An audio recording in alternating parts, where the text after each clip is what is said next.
And I'd like to welcome all of you guys to AM2R, shorthand for another Metroid 2 remake. I'm Andrew Multani, join me as Matt Meschan, and yeah, technically this isn't official, but, well, it came close enough, especially during a time we were starved for Metroid content, or at least quality Metroid content. Alright.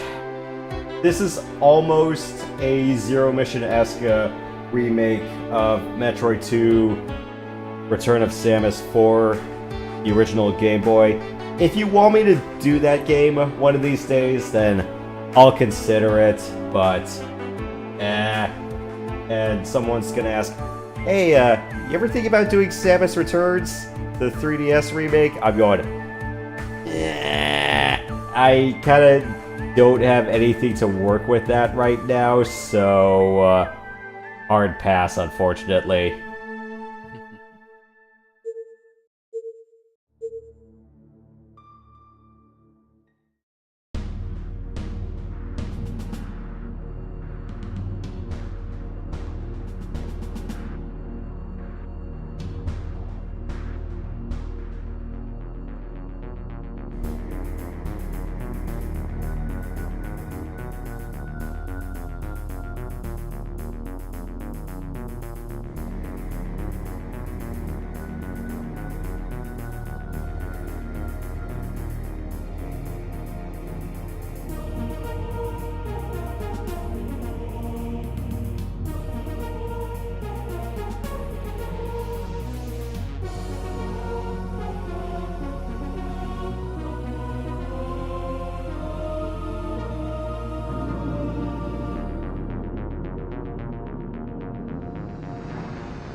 We just need to stop the pirates from abusing them, and to do that, well, we have to wipe them out.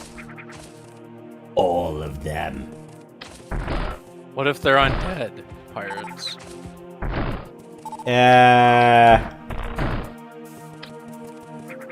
Well, we're not dealing with pirates here. Oh, I mean pirates. Yeah. Yeah, because we need to stop the pirates from abusing the Metroids, and to do that, well, we have to kill off all the Metroids. So mercy kill? On one hand, you could probably say that. On the other hand, well, they've represented a great threat to the galaxy.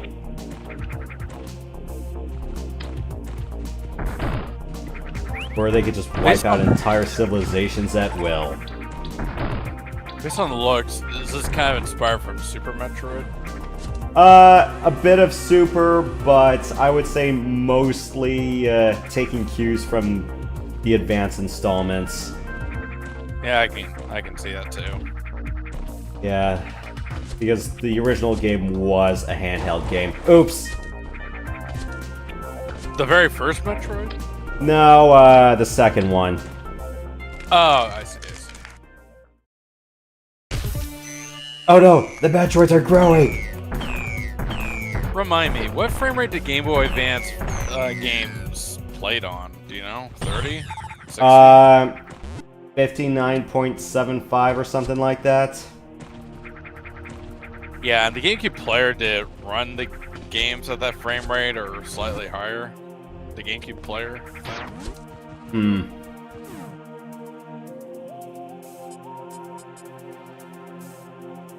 I don't know, when I use the GameCube player to play a Game Boy Advance game, I don't know. It seems a little slower, but maybe it's just some overhead or something, I don't know. I would probably say it definitely feels a lot different if you're using, like, our modern HD TVs, but if you use, like, you know, the CRTs from way back when, or up till 2005, or any of the 2006 to 10 HD TVs, then maybe. Of course, our monitors are technically TV screens. Or akin to modern TV screens.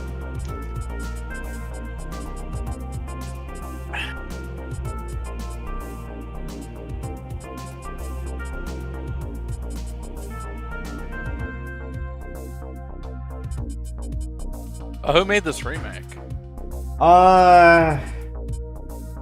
It's fan made, right? Yeah, there was one guy who worked on the majority of it, and then ever since it was taken down after version 1.1, it kind of scattered to the winds, and there's a community who's been working on updates for this.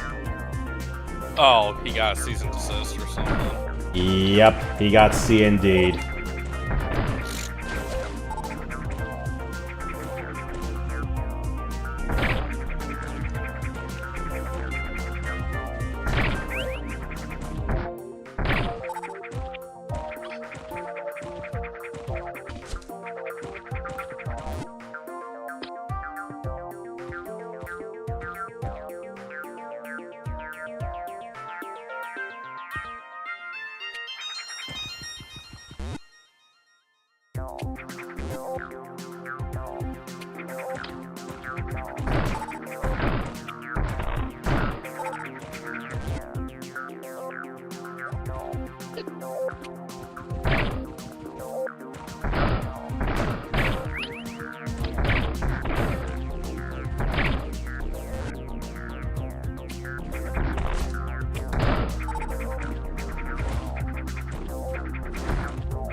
Alright.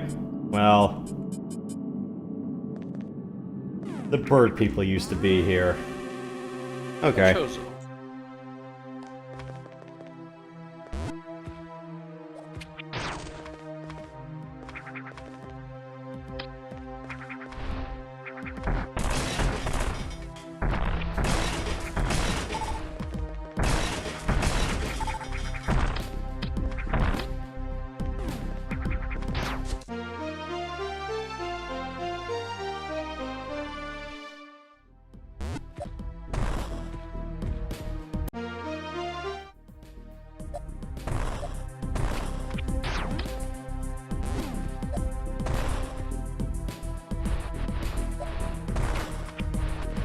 Yeah, I know eventually there's supposed to be an art overhaul for this game to not use much of the official Zero Mission assets, so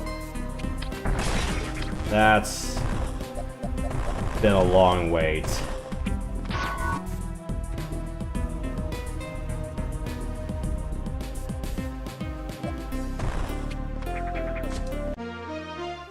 Alright, not dying, it beats dying. Now let's grab all the other stuff down here.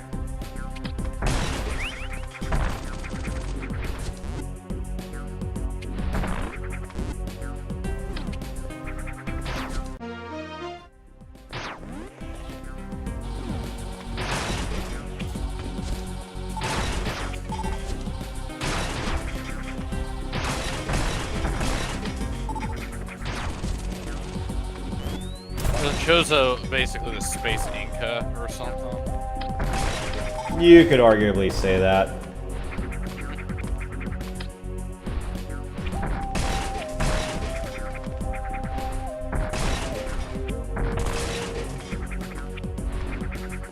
The Chozo sounds like a South American word, but I'm pretty sure it's a native word though. South African. American. Let's say America, South America.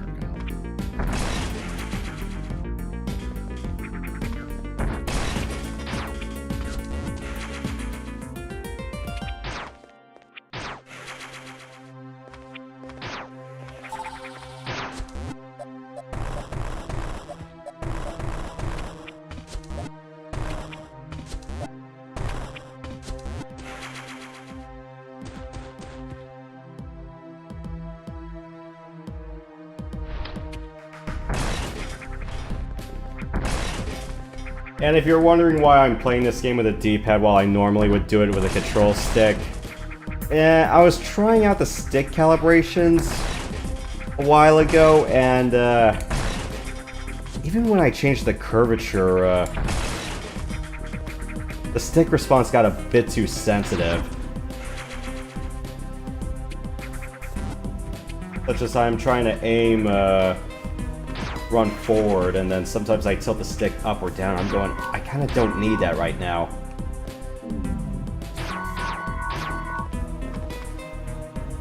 It wasn't a problem with some of the previous pads I had, but yeah, even on a relaxed curve, which is what I usually play this with, I'm like, it's like, I just need to shoot and run straight, please.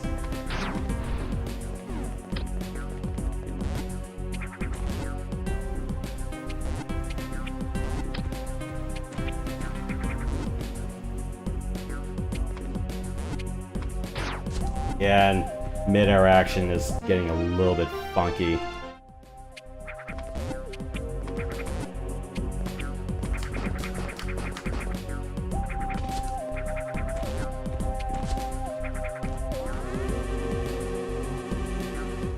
Alright.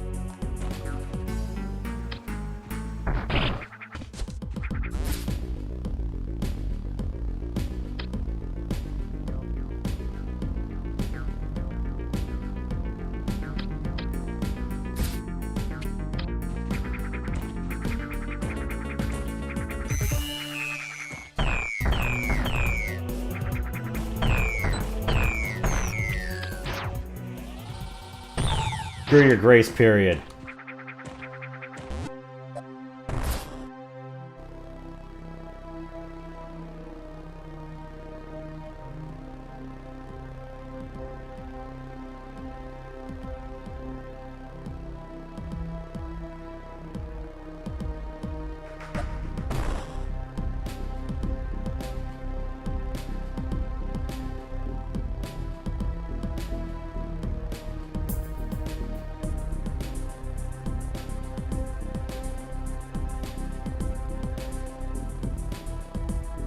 Uh-oh.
Alright, so don't touch the vines.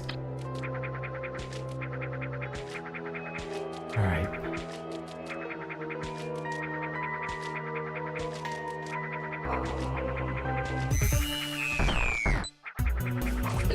Ow.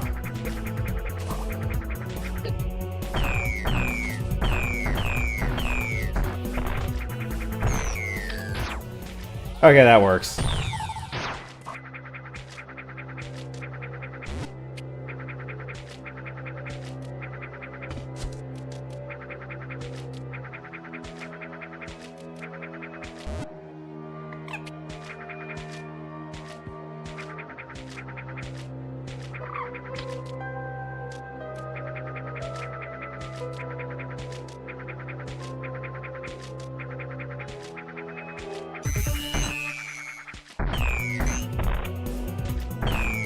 Oh no, I actually know how to dodge. Ah, crap, I didn't get that shot off. Get up, please.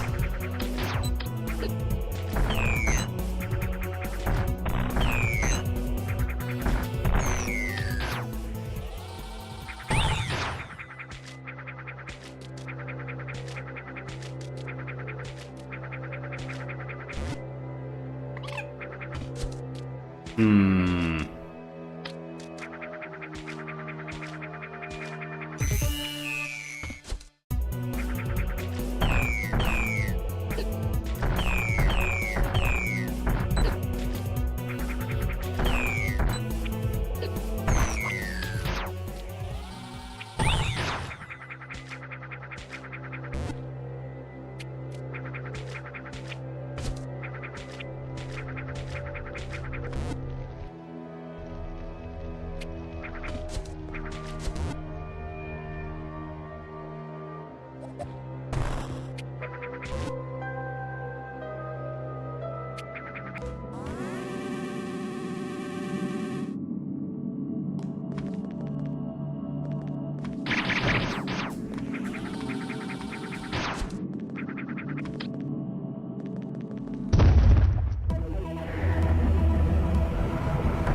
Ah, stupid pancakes.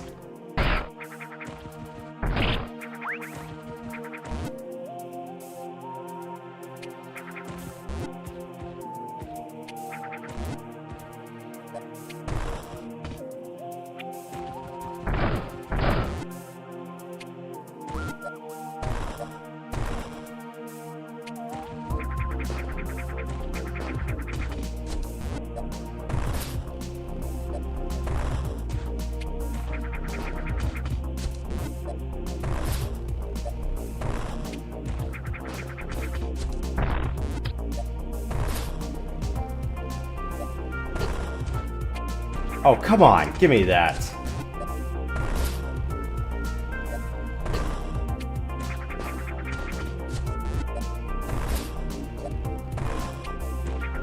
Now I have to do this right from a corner. Not like that, though.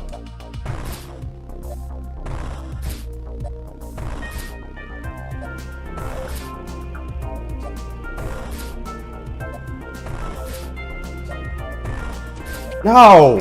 Damn it.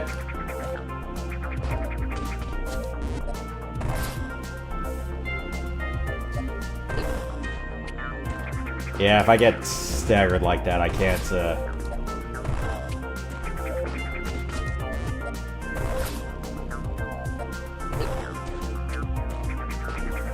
high. Or Samus ever gets headaches from going into a ball a lot. Nah, not really.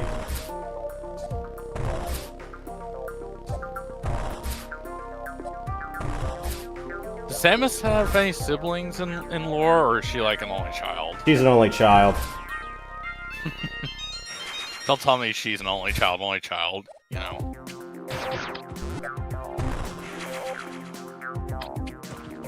Only child and also an orphan. Oh yeah, that's true.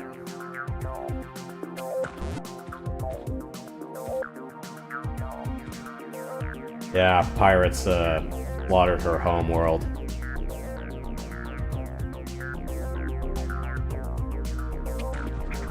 There's not a Metroid title called Samus's Revenge, right?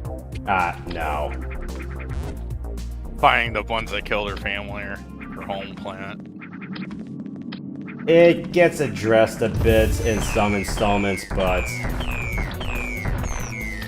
it's not that relevant to the overall lore. kind of. Mainly, but I would just say just read the manga. Oh yeah, the manga comics. Or manga. Are they considered comic books or graphic novels?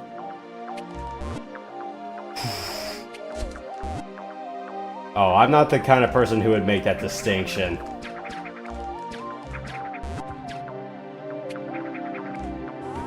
about which medium that would fall under more.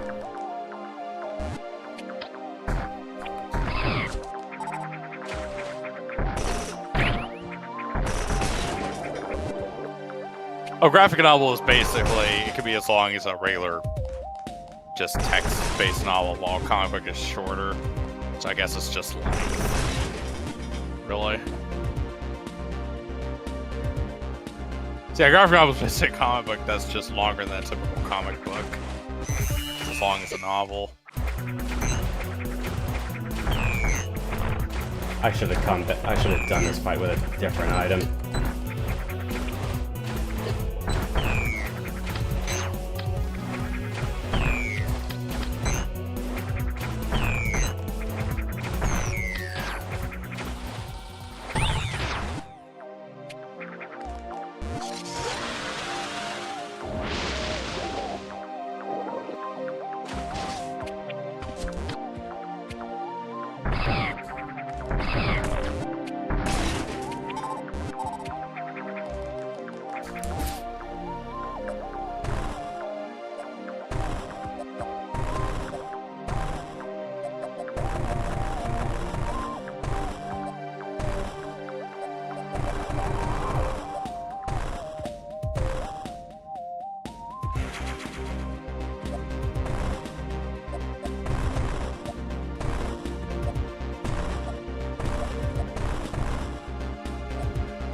Cool.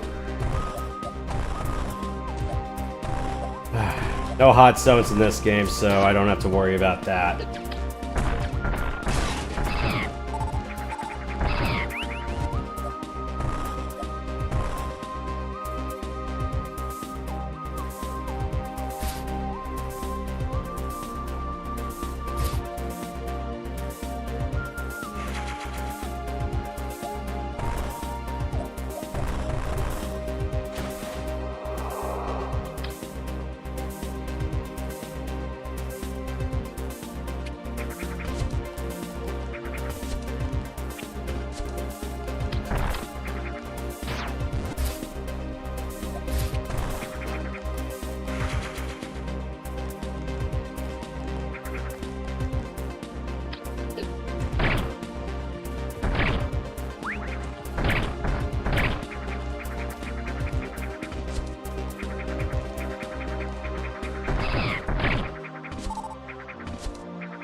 Yeah, that's okay.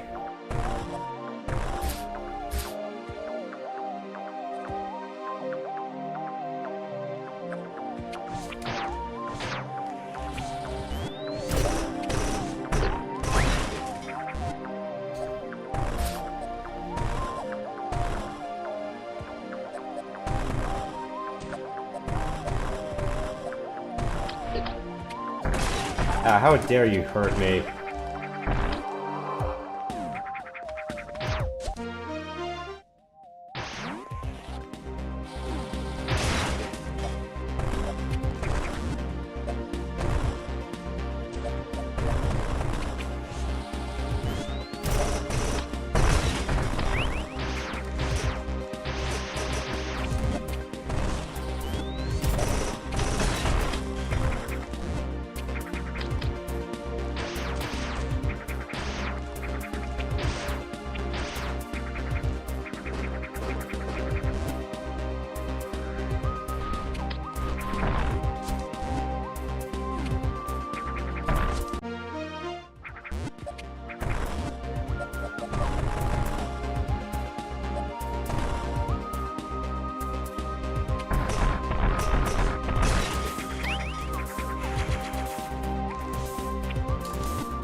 getting a good bunch of stuff in here.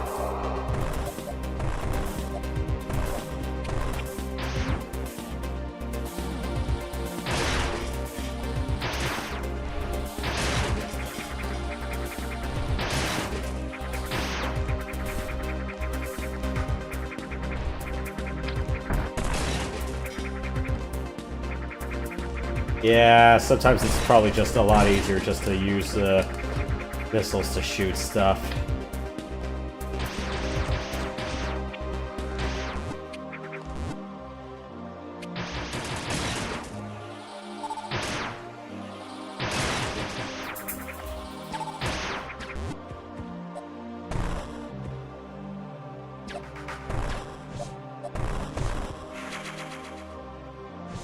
Grab that.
Who the hell are you?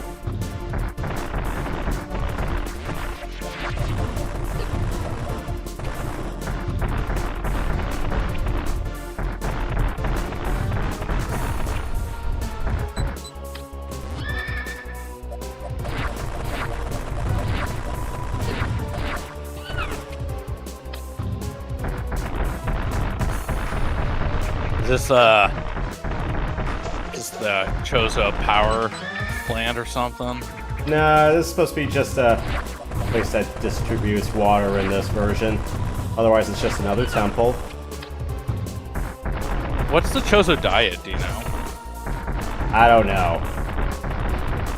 Oh, I hate this move so much.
Okay.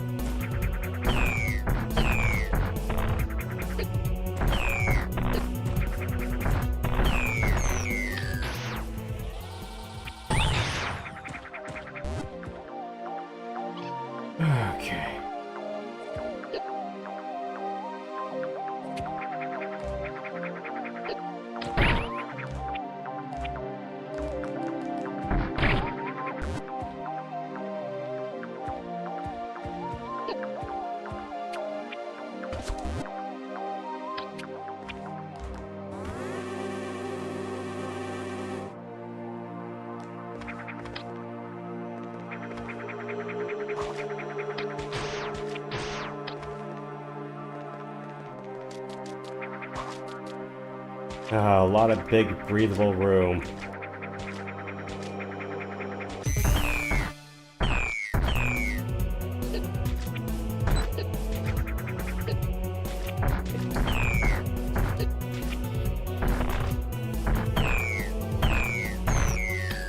Yeah, that's one thing I admittedly don't do in this version, is just bother to aim straight upwards.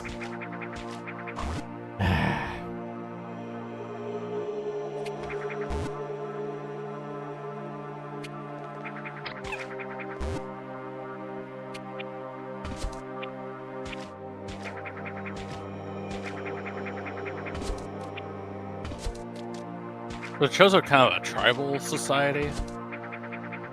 Yeah. They had like a chieftain.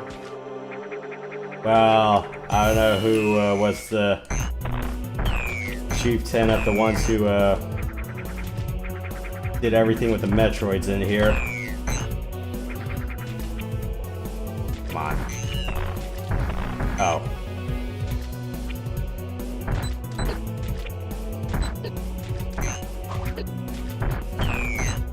You.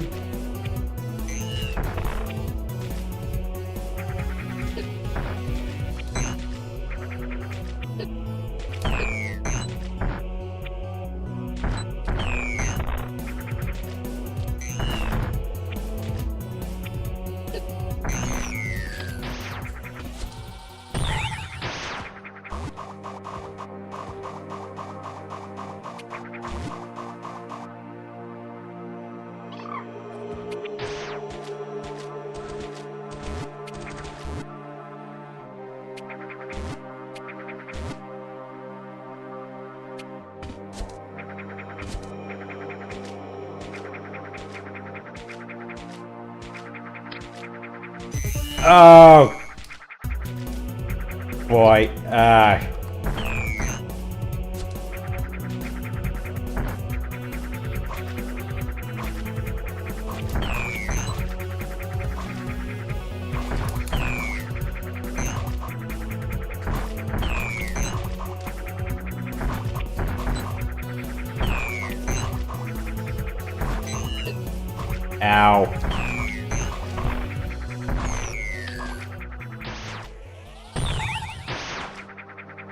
Okay, I still got enough missiles for what's coming up next, and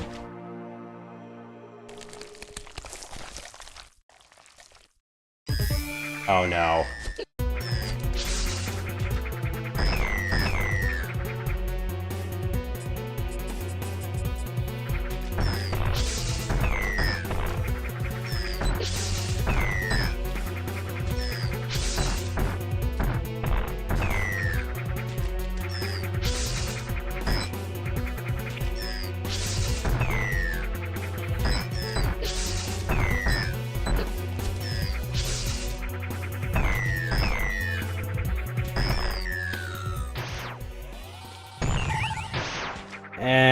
That could have gone better, but what the hell.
Oh, hey Prox, what's up? Let me know if you want to join the audio line.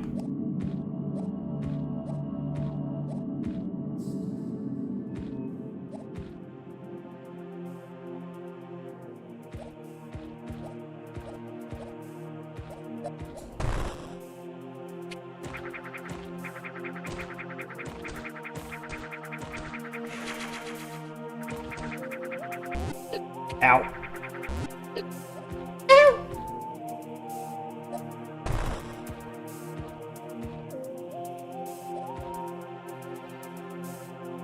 Alright. Let me just hit the next save point and I'll buzz you in.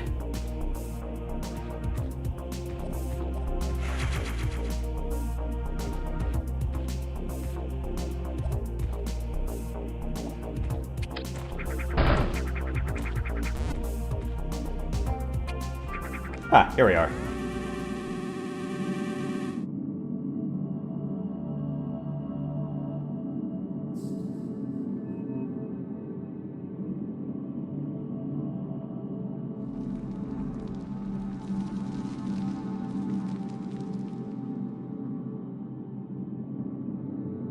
Howdy. Hey. Yeah, so I'm just gonna mute the stream now so there's no incessant echoing.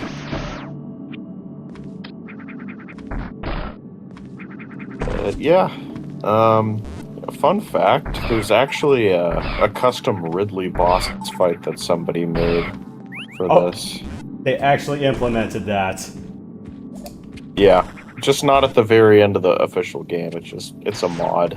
And it's its own thing. Alright. From what I've seen, it looks okay.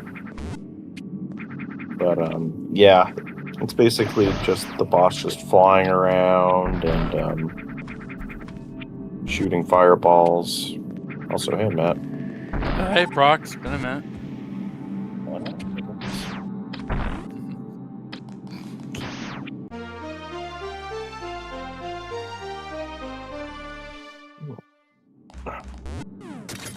The good old space jump.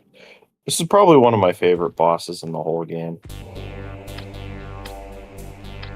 It's a really cool take on a Teresa. I also love the new art style. Like, they really gave the graphics a revamp. I ended up re-downloading this game. I just need to. Yeah, I just need to get all the mods taken care of and get Multi-Troid up and running just in case. One of the few bosses aim lock is actually useful for. What I usually do with this boss is I get rid of Wave Beam and I just switch to Power Beam and I just rapidly shoot at it over and over again. And it helps with the eggs when it spits them out.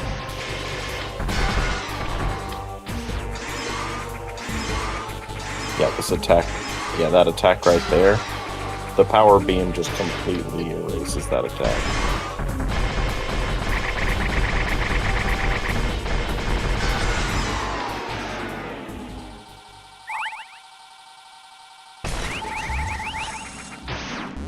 I mean, the missiles work too.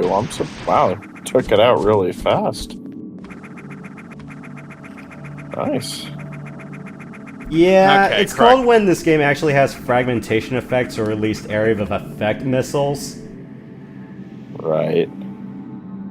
Yeah, because, like, from what I recall, like, you know, from playing it before,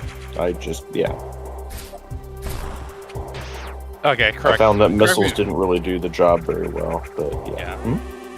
Yeah. Is it pronounced Chozo or Kozo? Am I butchering it? It's Chozo. Chozo, like chosen.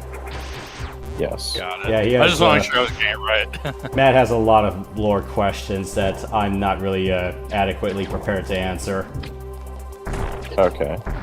Like what they ate. What was their diet? You know. I think their I don't really know what their diet necessarily was, because I think it's explained in the manga, which is actually canon. But, I think they just ate everything. They're omnivores, huh? Yeah, omnivores. Alright. I'm a firing my spacer! Sorry, that was pretty bad. Fire in my spacer. I forgot I could turn. I can turn the stacking effect off. Well, yeah, I literally just told you that you could do that. Yeah, it's just a force of habit that I kind of don't.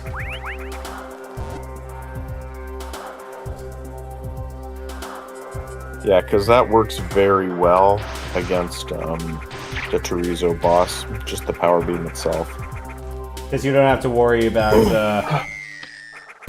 the wave effect shanking. Yeah, it's just improved firing rate. That's all. The gammas.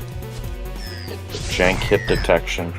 Yeah. Not as bad. If the hitboxes were released a little bit more generous, as in, yeah, I kind of get that, you know, there are pieces that you don't want to hit, but still. I mean, it's not the worst thing. I mean, it's not the core X's where you get the beams from in X Fusion. Now, those are bad. That's a bad hitbox right there. It took me so many attempts to get through Nettery just because I could not hit that stupid core X to save my life. I ended up spamming power bombs because I'm going, okay, I am not going to try to keep dancing on this platform. I'm done. I mean, that's what I did against the Nettery fight itself, but I'm talking about the core X phase. That's what gave me the most trouble. Because I couldn't hit the eye at all because the hitbox was too inconsistent. Yeah, you have to missile those.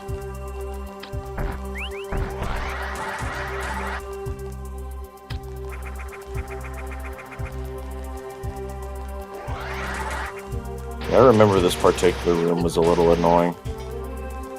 And it is possible to mock ball in this game too, apparently. Like, as far as like continuing your speed booster by going into morph ball mode. I could never figure out how to do it, but speedrunners apparently do it all the time. Honestly, I just love the control scheme, and I love that Morph Ball has its own designated button. Which, thankfully, they also added that in Dread, so that was nice.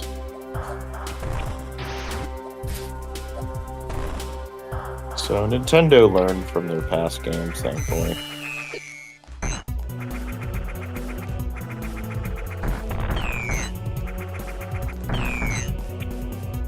Oh, an alpha. Just stun lock those things. Yep.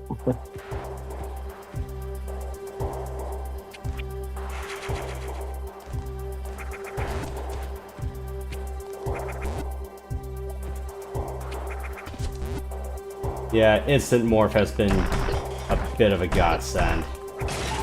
I love instant morph. Yeah, I tend to use, on a standard Nintendo controller, I tend to use the A button as my morph button, and that's kind of carried over to whenever I customize my controls for Prime Remaster or Prime Hack. It just feels really weird to have like A to shoot for me or Y to morph ball.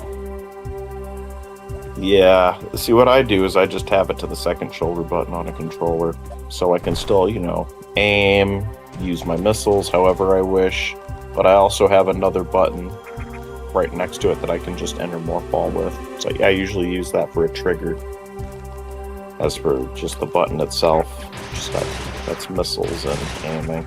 Yeah, because I know my twin sticks prime setup's a little bit funny, so yeah, so I use X to launch missiles because I don't know, it's like I can understand like those who have played other shooters use like R1 or R2 to alt fire or launch grenades or the like, but I mean, I do it for Half-Life, but yeah, for Metroid Prime, it just feels really awkward for me.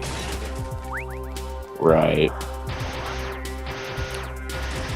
Also, because I am so I get the feeling that I'm very ingrained to the idea of just using a face button for missiles. I get the feeling that Prime 4 is going to be super awkward to me because the way that I played it on this, I played Prime Remastered on the Switch was not using the dual analog. I played it via the classic Prime game. Yeah, you played it like GoldenEye or Perfect Dark 1.1. Yeah, where you hold R and then you can aim up and whatnot. Which, you know, is a little counterintuitive nowadays, but that's what I'm used to, so it's going to be a transition when I end up playing 4. I just finished Donkey Kong Bonanza, by the way, at least the main story, and it's so good. I highly recommend getting that game. Whenever you get a Switch 2. It's worth it, honestly. Like, I used to be like, oh, maybe $70 is a little steep. No. It's fine. There's a lot of content in there, and honestly, what happens at the end of the game, which I'm not going to say, is just, it's great. Yeah, as long as, you know, you have the content to justify that price tag. But, you know, it's like, depending on some other games we got, especially during discount games where it's like, that so much amount of content where we just get absolutely spoiled by. Yeah. Yeah. Mario Kart World does not deserve its price tag at all. Especially the world compared map to 8 is Deluxe. so boring to traverse through. Oh, yeah.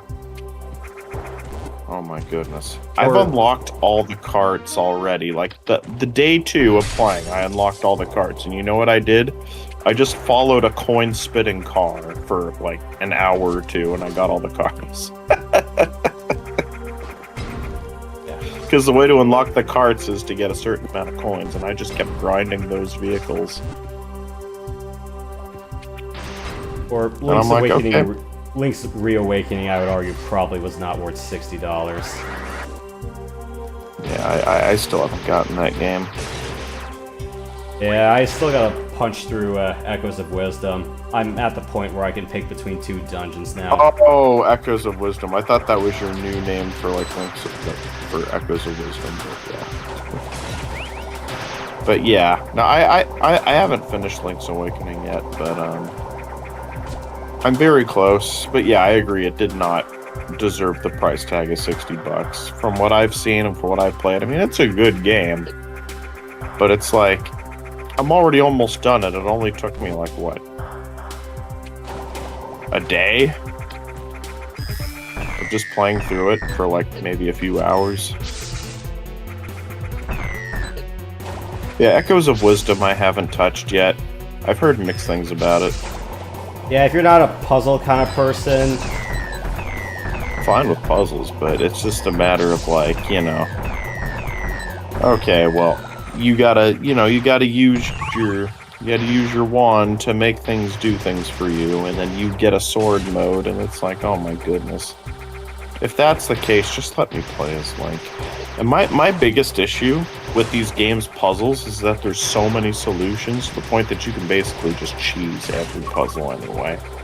It's like, okay. And I kind of had that gripe with Donkey Kong Bonanza at first until way later, where I'm just like, oh, okay, now these puzzles are actually kind of difficult. I'm actually having a hard time now. Because at first I was kind of breezing through the game. It's like, this is too easy. And the bosses are pushovers. I don't know if this was worth the $70 tag, but oh, no. Yeah, that's kind of like what they did with Yoshi's Island.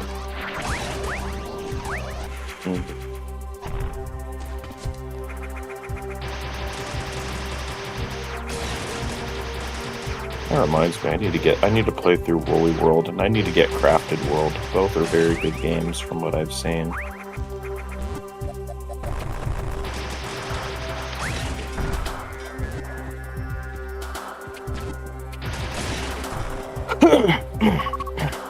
Yeah, and I recently got a Kirby's Return to Dreamland Deluxe on cards, so... Oh, nice. That is a really good game. Right.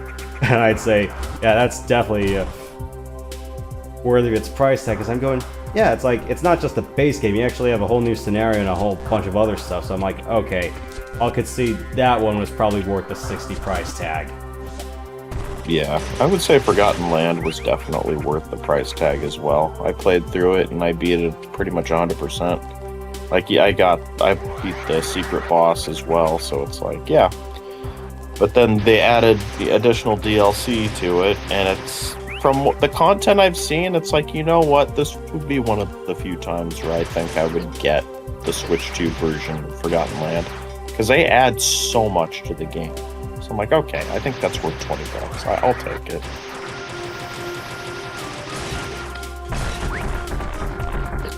And then it's funny, Scarlet and Violet pretty much runs so much better now, and all the bugs have been fixed on the Switch 2. And there's no Switch 2 version for Scarlet and Violet. You just need to play it on the Switch 2, and it improves everything. It's like, okay, why couldn't you have done this on the Switch? It's like, come on. So I can't tell what's worse. You know, paying $540 something just for an upgrade in a game, or it's having a Switch 2 version of the game. I mean, I guess having a Switch 2 version would mean, like, you know, okay, you gotta pay slightly more money for it, but at the same time, it just kind of feels like a slap in the face. Like, your game was barely functional before, and now it's better, but it took a totally different console for you to do it. Like, that's pretty ridiculous, if you ask me.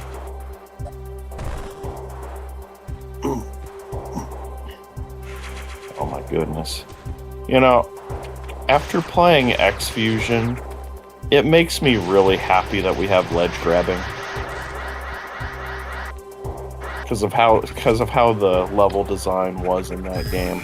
Like, you basically had to jump up, instantly go into more fall, and head into a tunnel, especially if you sequence broke like I did. I mean, granted, I could have disabled my missiles, but apparently if you get diffusion missiles early, then you can destroy all those zippers, and then you don't get to freeze them anymore. They just instantly die, and it's like, oh, nice. So I have to infinite bomb jump or space jump and then do a trick morph ball jump just to get up there. Because power bombs definitely don't work.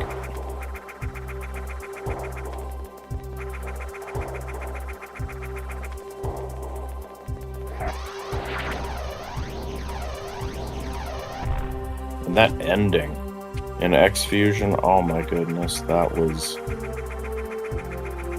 Oh man, on 1.1 that ending's awful. And on version 1.0 it's supposedly even worse, and I've seen gameplay on 1.0 and it's like, oh, that's stupid. It's very lolcatsy. Yeah, that sounds about right. A lot of trial and error, you just instantly die. It reminded me of, again, you know, lolcats, and also, Unfair Mario. Do you remember that old Flash game? Yeah. That was pretty much how I felt, because, oh, surprise, there's a Metroid. Oh, you're dead. Oh, yeah, you're trying to outmaneuver a Metroid. Oh, it's too fast for you. You're dead. Oh, wait, random SAX will just start shooting at you through the wall. You're dead. It's like, oh, okay. Yeah, it kind of gave me entire missile silo and no fighting in the war room vibes. I'm like, I've already nearly gotten carpal tunnel from this. I am in no desire to repeat this. Yeah, I figured out the wall jump timing, though. Turns out what I was doing wrong was that I wasn't hitting left and then right. Because in Super Metroid, that's apparently how it works.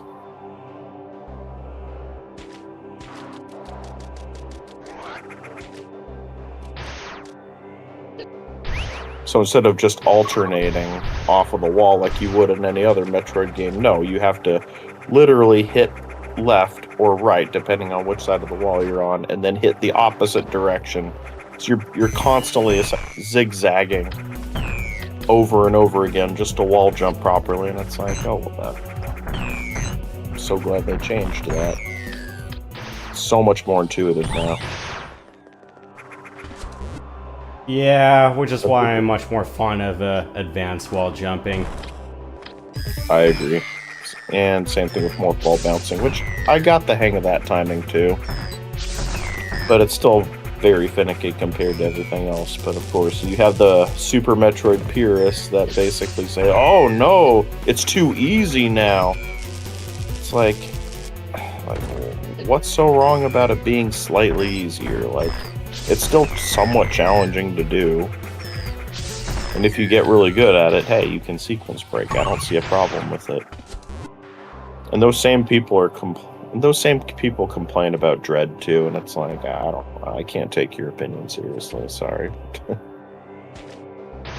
I mean, yeah, I have a few gripes about Dread, but nothing too much mechanically.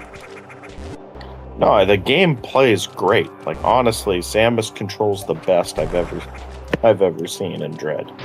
They did a phenomenal job with how she plays. Yeah, it's just the Emmy sequences could have been a little bit better written. Specifically the last one. The Powerbomb one. Like, it just kind of exists, and I do like the cool reveal we got, but it's like, okay.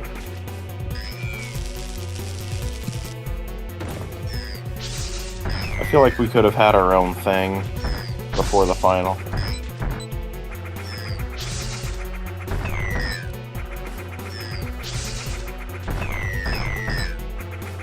And I liked the Emmy sequences up to a point. Like, I would have to say that my least favorite Emmy was surprisingly isn't the Wave Beam one. Was it Ice? I think it's the Ice one. Yeah. Yeah, it's the Ice one that I don't like. Yeah, Ice gets a little bit too stupid, and that's I would argue that's probably one of the more luck-determinant ones, but I'd say, Speed Booster when you're trying to get to the core. I'm like, it's a 50-50 chance whether it's below or above you. I'm going, okay. Well, with Speed Boost, you can still avoid it.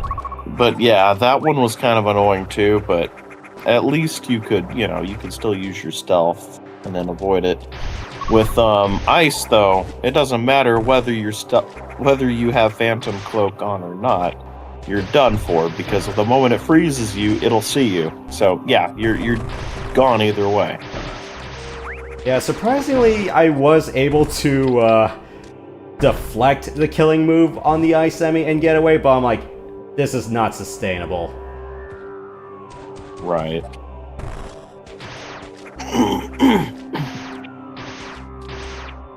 At least you can do an underwater bomb jump and basically skip the purple Emmy sequence for a bit.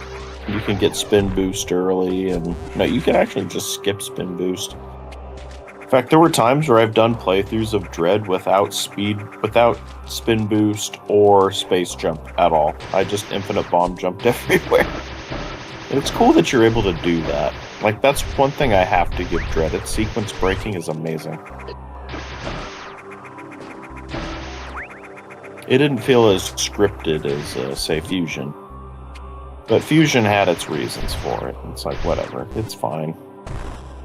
I didn't really mind it all that much in Fusion. Like, they had a narrative reason for it, and the one thing I'll give Fusion its flowers for is that everything is still built off of each other, so it still felt like an iterative experience. Exactly. Like, I will say PYR Meltdown is probably one of the best things narrative-wise, or at least, okay, you got ice missiles, you fiddled around with it, now go get there, use your ice missiles, no pressure.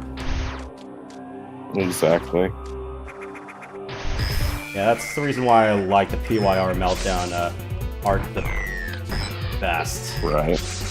It's like, yeah. It's a big now, show me what you've learned.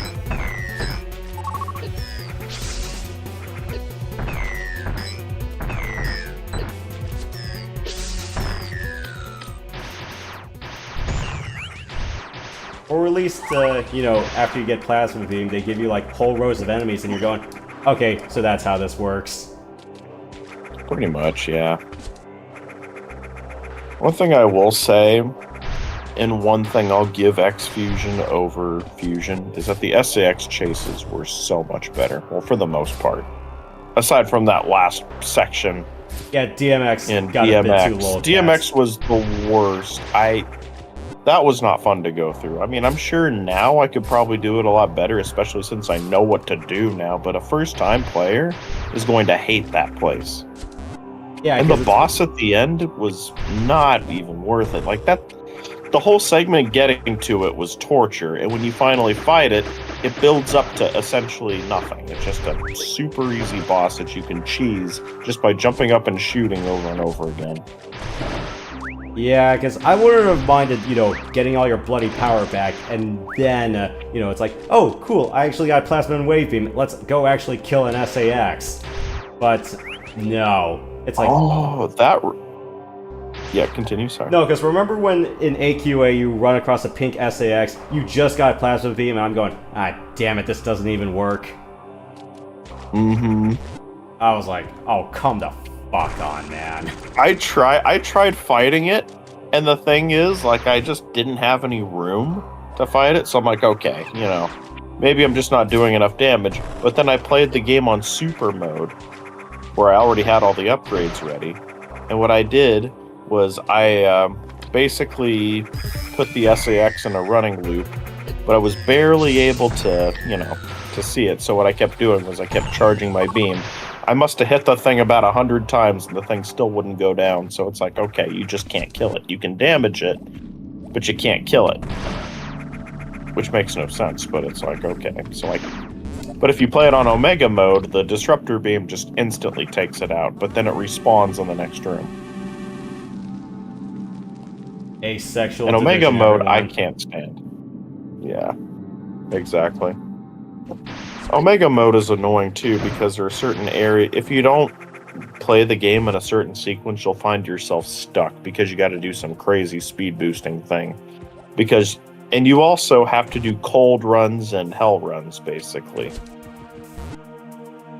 I do Or remember heat some runs. warning in 1.2 saying that it is possible to get soft locked on hard, but No, but I'm talking about Omega.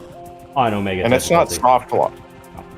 It's not necessarily soft lock because you can do a speed booster trick and get out, but it's the fact that you have to do that because I got stuck in Crocomire because again, I didn't have any proper upgrades, and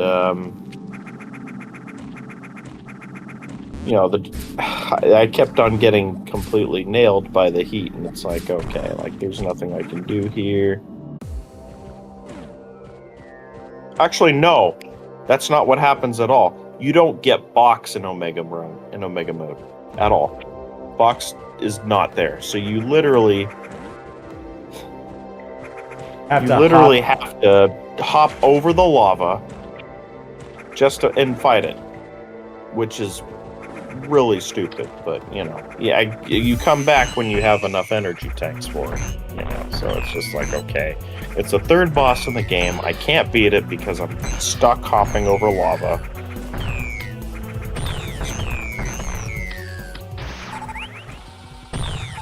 So I just quit after that. I was just like, nah, Omega mode is... I'm clearly not doing something right, but hey, you get the Disruptor Beam, so anytime you run into an SAX, you can just kill it. So that's fun, I guess. Like, what do I need? Space jump to make this fight viable? No, exactly, but here's the thing, you don't get Space Jump. Because what you get are power suit shards. So the only other upgrade you really get is power bombs. But other than that, you don't get any suit upgrades, nothing.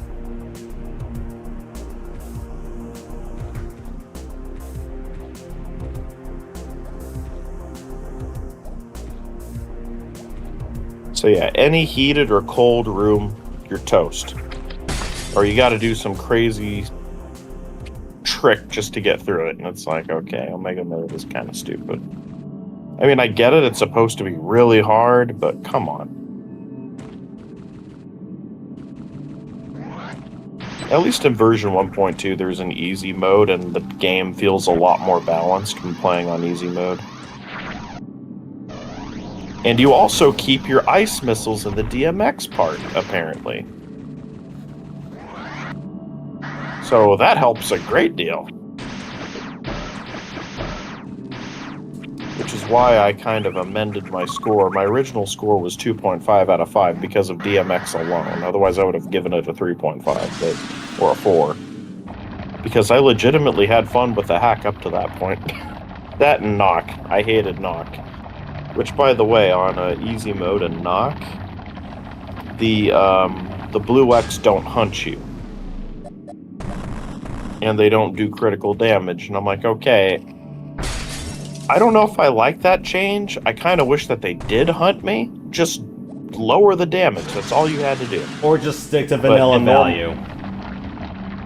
Exactly. But, you know, in normal mode... Well, to be fair, in vanilla, you do have access to more E-tanks. So maybe that is the vanilla value?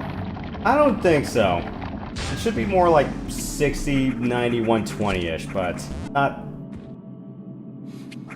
Anything north of 250 gets a little bit lolcatsy. How much damage did the SAX do in Fusion? Like 250 off the Ice Beam alone? Or like 125 once you get Varia? Well, in vanilla, Ice Beam didn't kill you in one hit. It did less damage. It was the super missile that did all that damage. Yeah. But in Varia Suit, the Ice Beam did more damage, which is kind of funny, actually.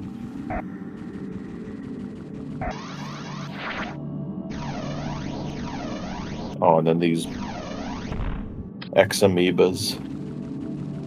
Those got nerfed, thankfully.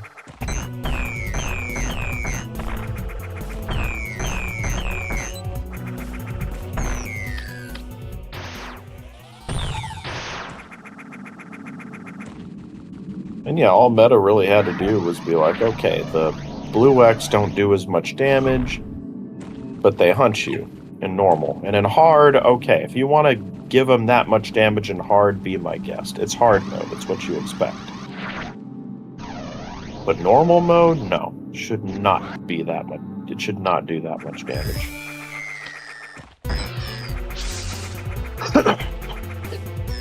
Like if a speedrunner tells you that this is too hard, you know you screwed up. Like, yeah, I saw. I'm talking like and, people.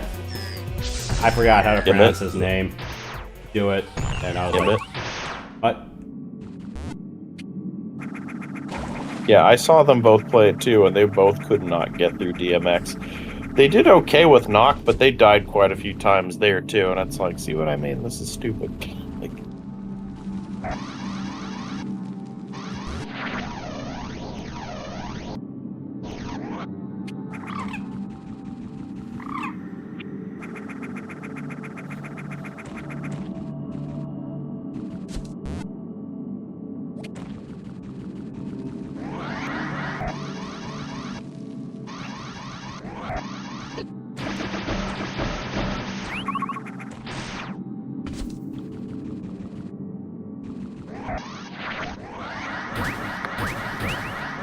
But yeah, if I ever do replay X Fusion, it's going to be on easy mode, 100%. Though that also means, oh, that's another thing. On easy mode, all the robots and Aqua are gone. And I'm like, why is that only on easy mode? Yeah, it's like those. A lot of those robots should have been taken care of already. Just made Aqua so tedious to get through. Yeah, it was a big dance around where I'm going in circles. I mean, yeah, in Vanilla Fusion you kind of did that, but it's like, you know, you only have to go through that loop once. Exactly. You didn't have to go all the way there and then reach a dead end, run all the way back to the navigation room, lower the water level more, and then run all the way back, find out that you set it to the wrong level, run all the way back to the navigation room, set it to the correct level, and then go back. It's like, oh my goodness. I hated going through Aqua because it was just so tedious. But then right after Aqua is Nock. And it's like, oh, what an awful patch. Patch of the game. An awful segment, I should say, but yeah. Yeah, it was like, in Nock, it's just tone down the aggression or tone down the damage, be a little bit reasonable. It's like, okay, I don't mind getting hit like 120 out of the gate, but I'm like, not like 95% Right. and then have another blue one like 5 feet away. 5 centimeters away, more like. Because the thing is, you get knocked back when you get hit by them, and then you get knocked into another one, then you're stun locked and you just die. You can stun them, and okay, that's cool and all, but you know, hey, if you stun them and then you're in a vertical cavern and all you can go is up, but you're being blocked by these things, like what do you do? Somehow hope that you can wall jump around them? It's like, Yeah, because not having ladders changes things a lot. well, that, and you can't you can't wall jump infinitely on one side. You have to alternate. So yeah, like once you've done one, that's it.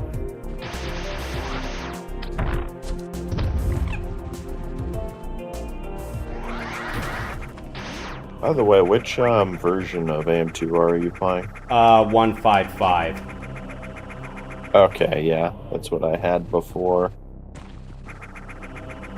Yeah, this is I need like separate AM2R builds because one is for version 1.55, but then there are other mods that require version 1.1, and it's like, oh my goodness. worst hitboxes in the game, in my opinion. This one isn't too bad. The reason, all you have to do is just wait for it to jump. Yeah, and make you it can turn hop. around, shoot it. Yeah, Ow. this one isn't too bad. There you go. Yeah, later ones will start side swiping, so.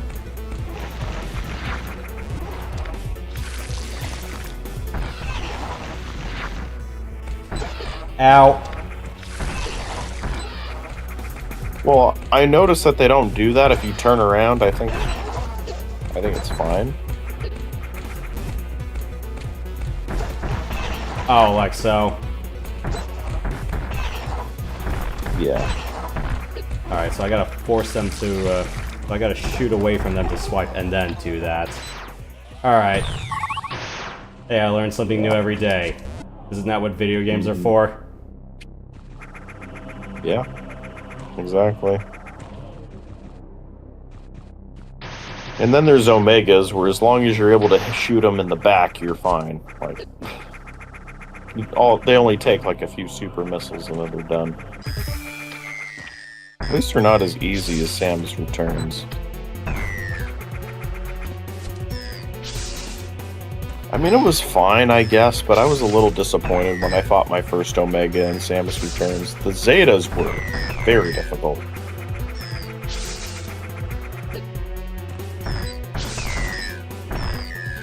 At first, then I got the hang of them, and yeah. One thing I would love to see Nintendo do is remake Fusion and make the SAX smarter, but at the same time, like, play off the whole thing of, oh, there's more than one, so you have some chase sequences where you have more than one chasing you. And maybe those of like, because sometimes, you know, the copying of Samus's power suit may have been incomplete for some of them, where you're going, okay, there's Right. just one with a plain power suit, one with a Varia, maybe one with a gravity, and maybe just various degrees of weaponry on them. Right. Oh, exactly. And well, plus with the melee counter, they could do a lot with that.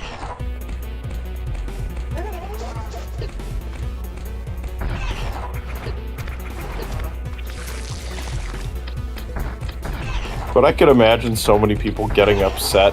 They're just like, oh no, they're remaking Super.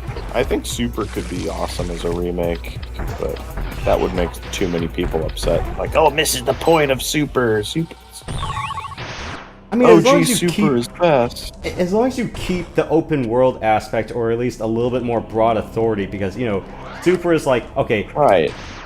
I gotta find the last Metroid, or at least, at the end of the day, I'm gonna kill Ridley in the end. Let me figure out Right. the rest of the way to get there. No, exactly. Like, you know, as long as you keep it open to sequence breaking, then that's cool. That's fine. I don't have a problem with that.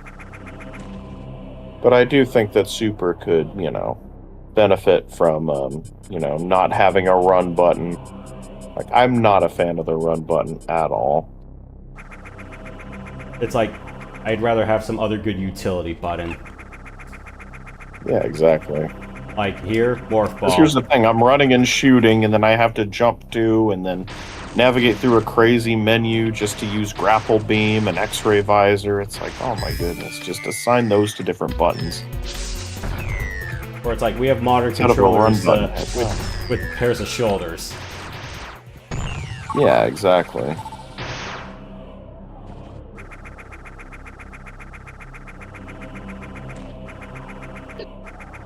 Yeah, Gammas are pretty much cakewalks now. Now that I got soup.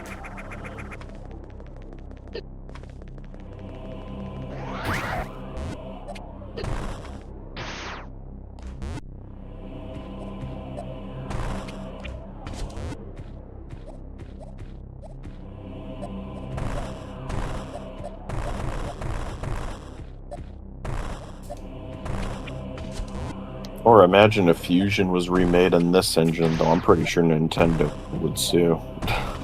And if they owned a Switch 2, they'd probably brick it.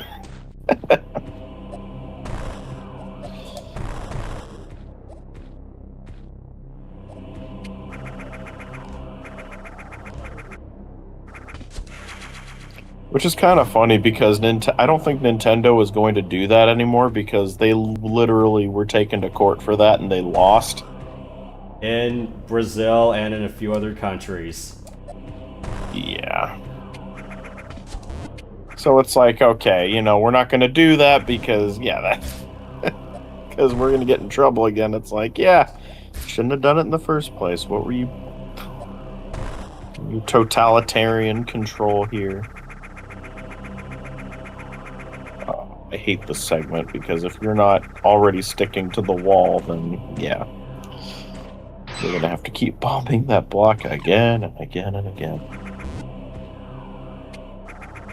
Oh yeah, and this is the part where I can get thrown out of the fight. Oh yeah. Mm-hmm. Oh no, not this one, thankfully. No, but I know which one you're talking about. Yeah, the one that's coming up next. Mm-hmm. With this particular one, you just need to wait for him to hop over the gaps. Alright, let me just save to restock my missiles, and then... Not the Gamma, but the next Zeta you fight. Yeah. You get a free shot the moment he hops over the gaps and lands, so yeah. Yeah, as long as, like, I can exploit that, I'm like, okay, cool.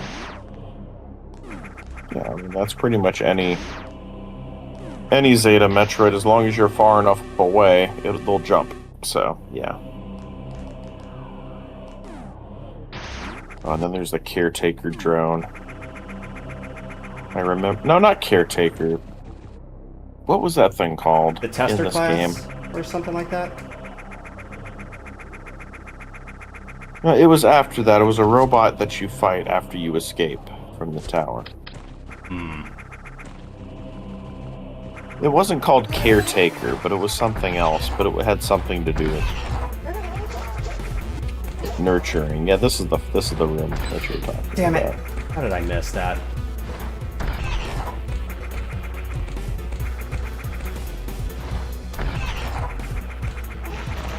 Oh.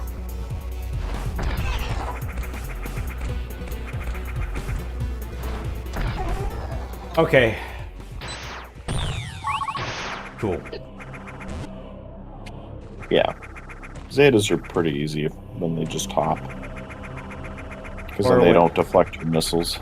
Yeah, or at least, as long as there's a place they have to jump, I'm like, okay, all I have to do is just Keep out a running battle. No gamma roars yet.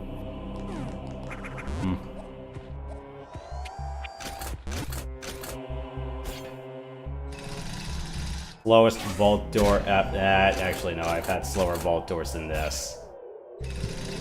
What's worse is that there's more than one.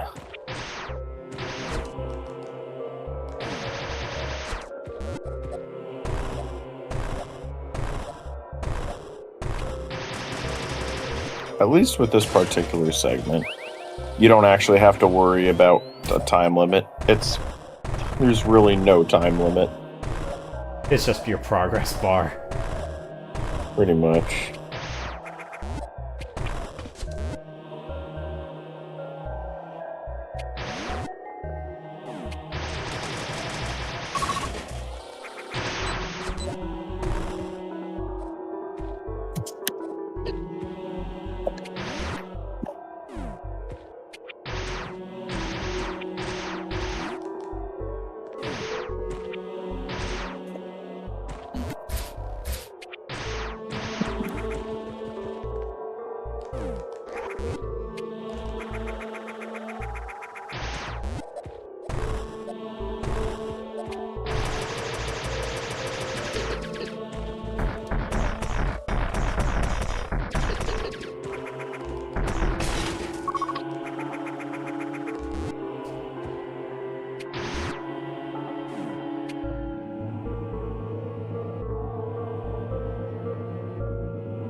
Okay. A geothermal plant. Oh my god. Of all the things to try to get my attention. Is that a bot? Yes, it is. Is it that same one? Have you seen that bot before? Not with that particular message. Right, but that definitely seems like a bot. Yeah. 100%. It's kind of weird because the bots are becoming more and more sophisticated now because of how AI is progressing. It's like they're actually able to talk like a normal person now, so it's harder to tell which of them. But usually if they're really forward like that, that's usually a red flag. It's like, no. Like, hey, let's be gaming buddies. It's like, I don't even know you. Like, come on.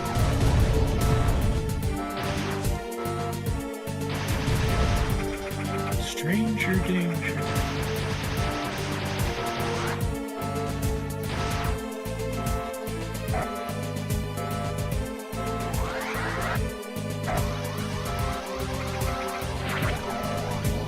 Okay, I nailed that spark. I have noticed that, on Twitch, bots are a lot more active. Not only that, but also, even if you have ad block, you still get unskippable ads. There's like 6 or 7 of them. And they're all like, almost a minute long, and it's like, come on. Yeah, Do you want me to use your platform or not? That's one thing I'm not fond of with Twitch, especially because there's always shit timing on my part, because sometimes, when chat ends up, when, it's my turn to get something to talk to in chat, I'm like, oh, I get a freaking 6-minute ad sequence. I'm going, oh, come the fuck on. Oh, and to make matters worse, at the very end of those ads, it tells you, oh, are you tired of ads? Buy Twitch Turbo.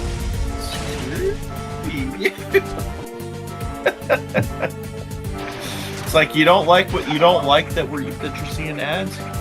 You know, the fact that you hate the fact that this has become a problem. Well, here, let's sell you the solution. Extortion 101.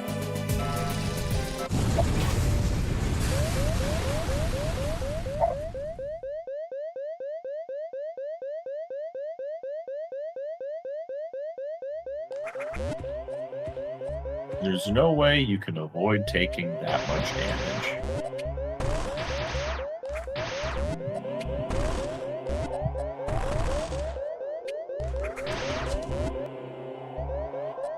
I just find it really funny how you just tried to escape this place and now you gotta go all the way back.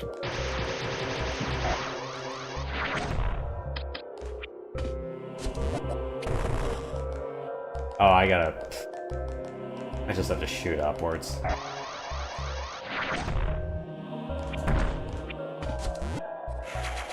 Splash damage.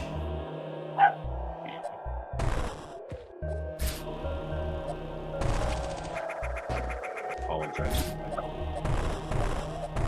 If I'm gonna go to push to talk. Alright.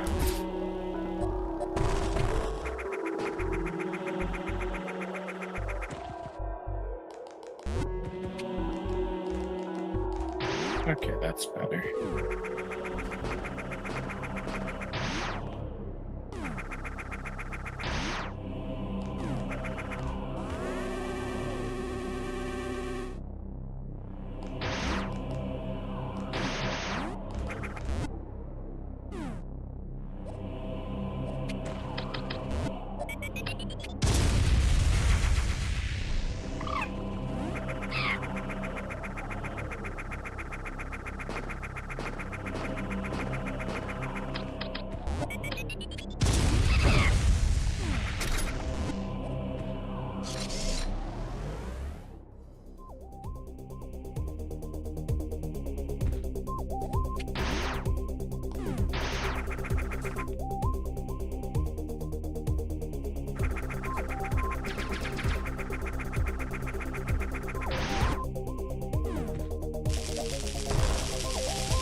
Yes, now time for my least favorite boss in the whole game. This thing.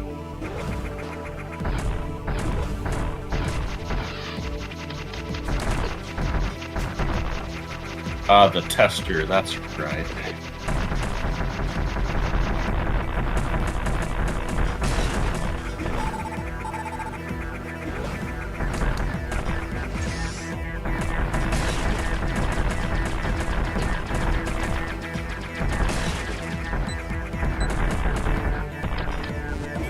In normal mode, this boss wasn't too hard, but when I played it on like hard mode,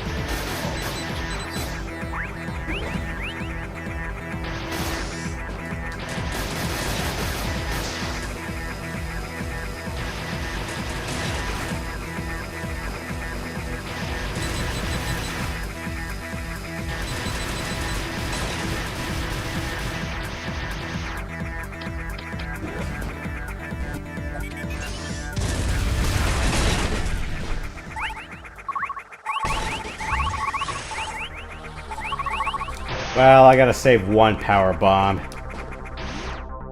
yeah, power bombs do a good amount of damage to this thing, but like, again, on normal mode, it's not a big deal, but on a hard mode, or no, fusion mode, oh, that thing is worse.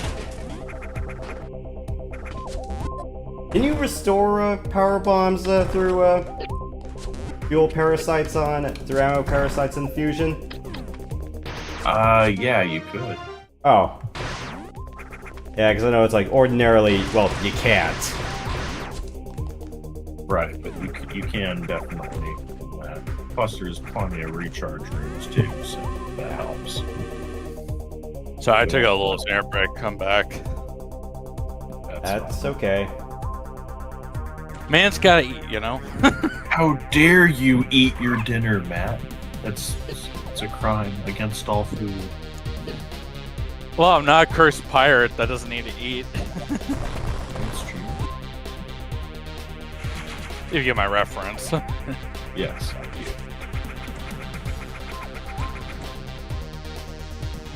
Alright, on to the next venue. I mean, I could go backtrack all the way upstairs, but like, no. That's a little bit too far for me. You can always do that. And there's always like fast travel. If I had to choose between this game and Samus Returns, I mean, I still think this game is better than Samus Returns, but I like Samus Returns as well for what it is, and I'm just very happy that we got a Metroid game after that massive drought that we had. So, you know, a lot of people wanted to boycott it, and I'm like, dude, are you people crazy? Like, oh yeah, because Dr. M and what Nintendo did to Dr. M, it's like, oh my goodness, no. Like, do you want to kill the franchise again? Like, come on, it's coming back.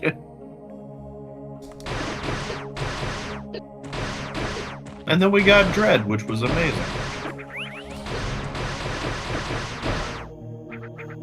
That's a game I never thought I would ever get.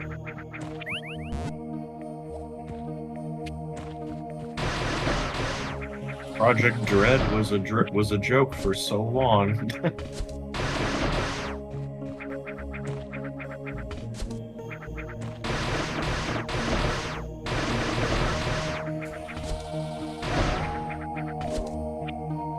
Has there been an evil version of Samus?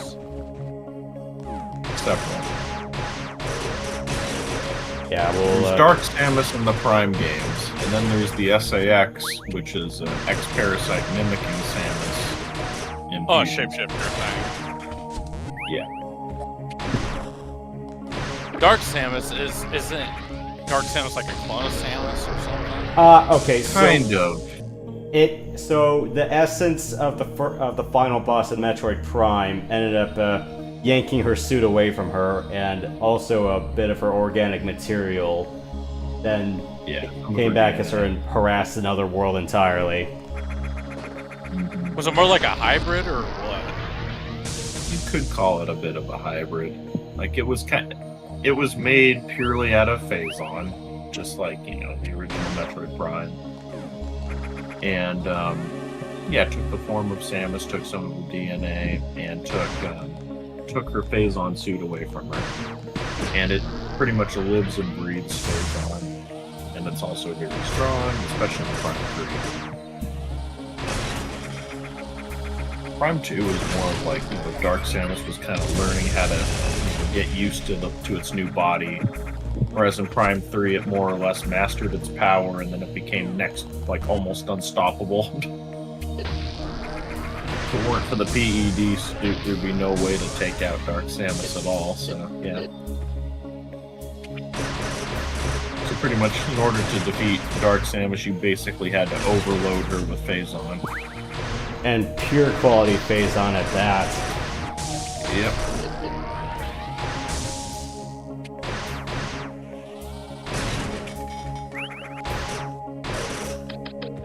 Which also ran the risk of, you know, Samus becoming Dark Samus herself, because what ended up happening to the bounty hunters is, you know, they used the PED, and then the PED, like the Phazon that Dark Samus put into the bounty hunters, basically would have consumed them completely and corrupted them from the inside out, and then they would have been essentially mind controlled by Dark Samus. So, yeah.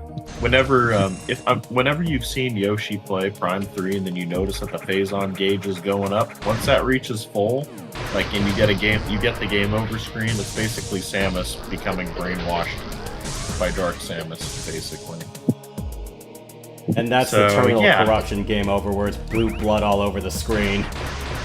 Mm-hmm. And heck, even when you fight Dark Samus at the end of the game, you're on a time limit, because you'd enter total corruption just by being on phase itself, which is the home world of Metroid Prime. Yeah, and so yeah, that's a testament to how powerful Dark Samus really was. Yeah, it was a pretty nasty tumor, all things considered. Yeah. Of course, someone's gonna say, it's not a tumor!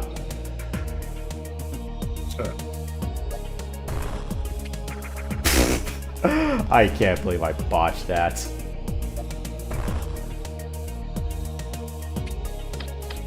You know what? I was thinking, like... Because I was remembering, like, you know, a character called Atuma. I forgot what it was from, though. I'm not talking about Akuma from Street Fighter, but Atuma.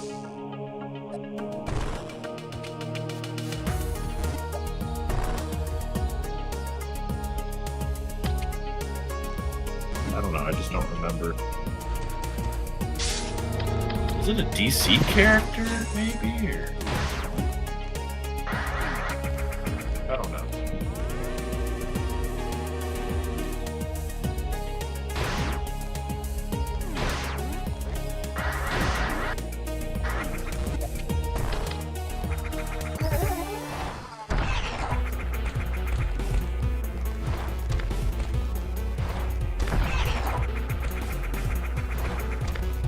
Oh, it's a Marvel character. I knew it sounded familiar. Right.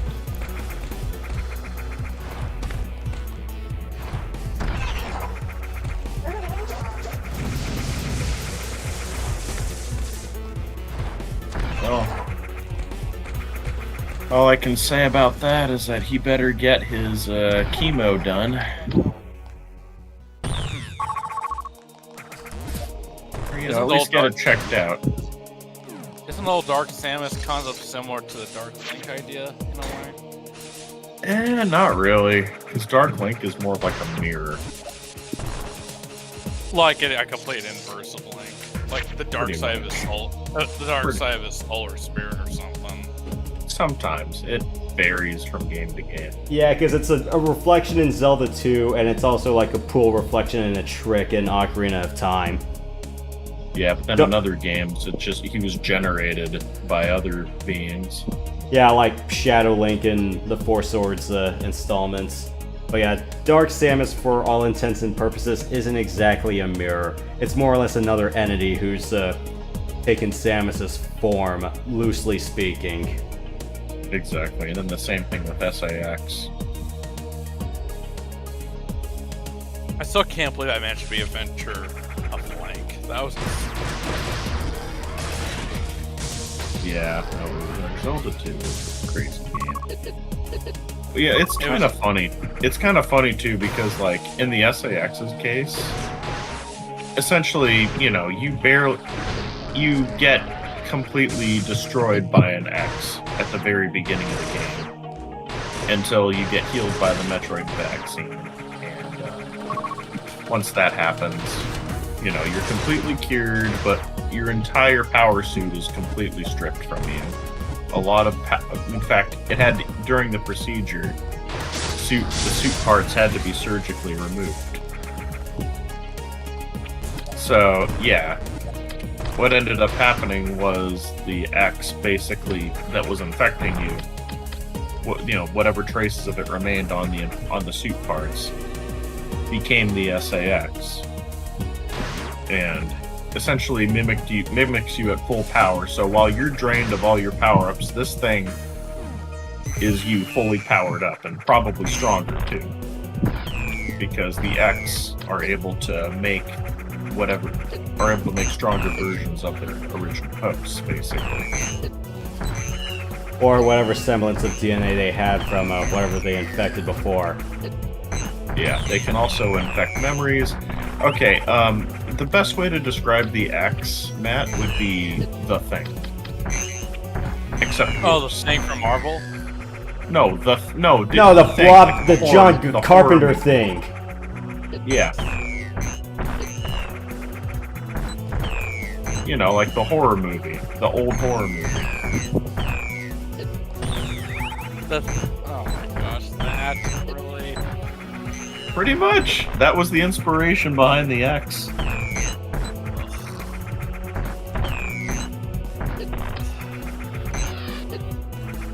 except in the X case, they were gelatinous blobs that floated around and weren't affected by walls and could penetrate anything, and the only thing that could stop them were Metroids.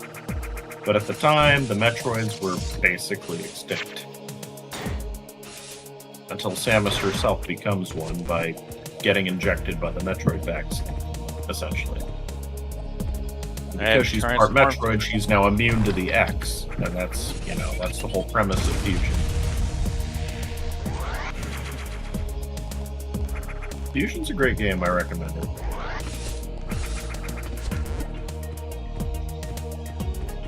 Anyway, I'll be right back.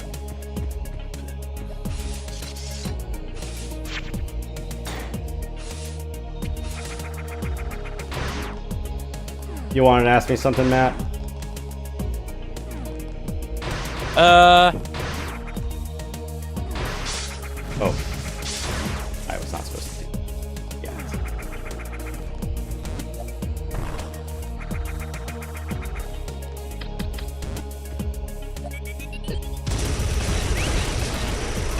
Zelda 2 was never put on our console. It's strictly NES and Wii Virtual Console.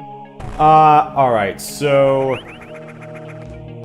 it was originally on NES, then it was part of a few other anniversary recompilations, such as the Collector's Edition on GameCube. What other re-releases did it have? Hang on, let me think about this. I had the Game Boy Advance version. Ever beat it? I made it as far as the Great Palace. But you got inside the Great Palace? Huh? You got inside the palace? I made it to the front door. But I kind of lost my patience. I want the... Oh yeah, you.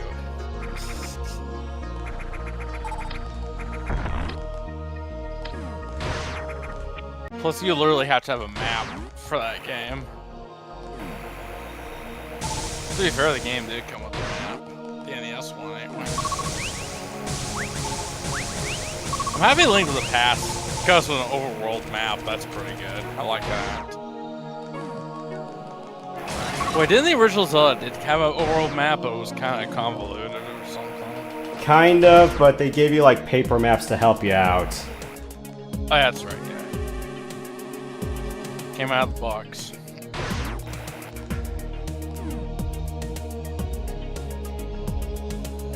Now, Hyrule in the first Zelda is a desolate wasteland, right? More or less. Like a freaking nuclear bomb went off or something. Nah, it was more like the whole place was the whole area around Death Mountain was abandoned. But as you could probably tell, like when you did Zelda 2, it's like Death Mountain was just a small part of Hyrule overall. Yes. The actual settlements were just that far away.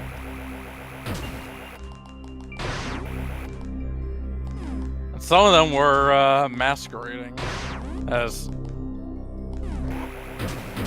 Because Ganon was bound away, because he wasn't really in the game unless you died a lot of times and he re-awakes or something.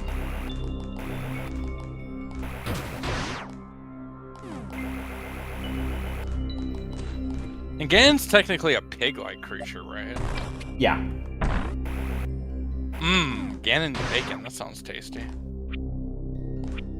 I'd love to taste that. And he goes full man-bear pig at the end of Twilight Princess. Little Al Gore thing. Little South Park thing. Yes. That was my first thought when I saw him go beast-like. Every other thing, he's more like a boar, but does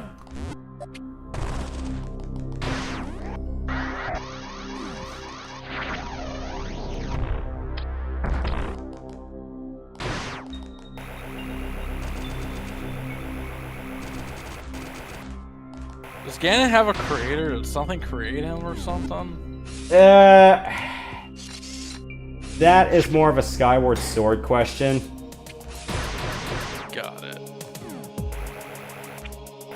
Isn't he like an analogy for the fallen angel or something?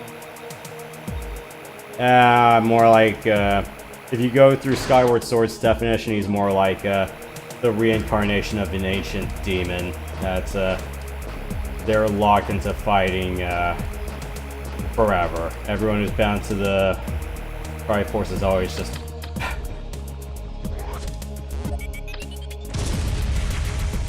A complete mental case. Yeah.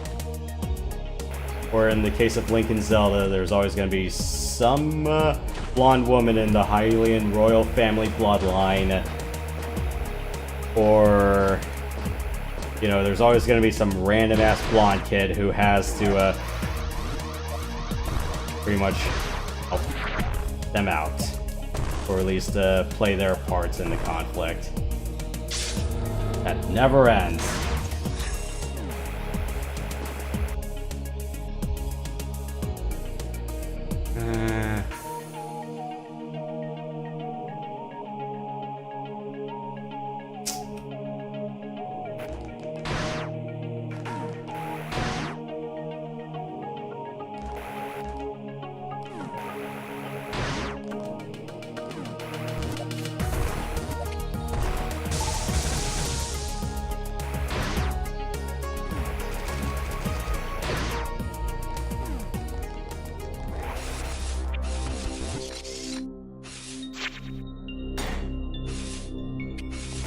If I want to backtrack and get more goodies, then I'll do that, but not right now.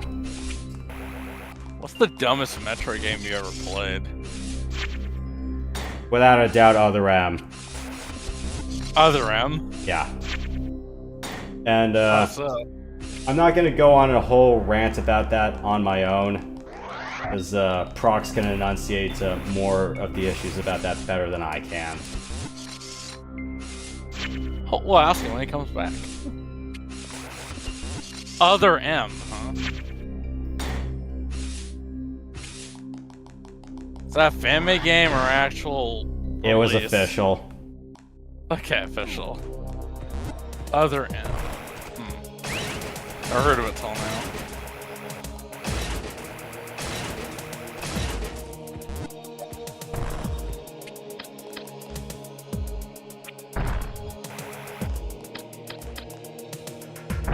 Oh, it was on the Wii, okay.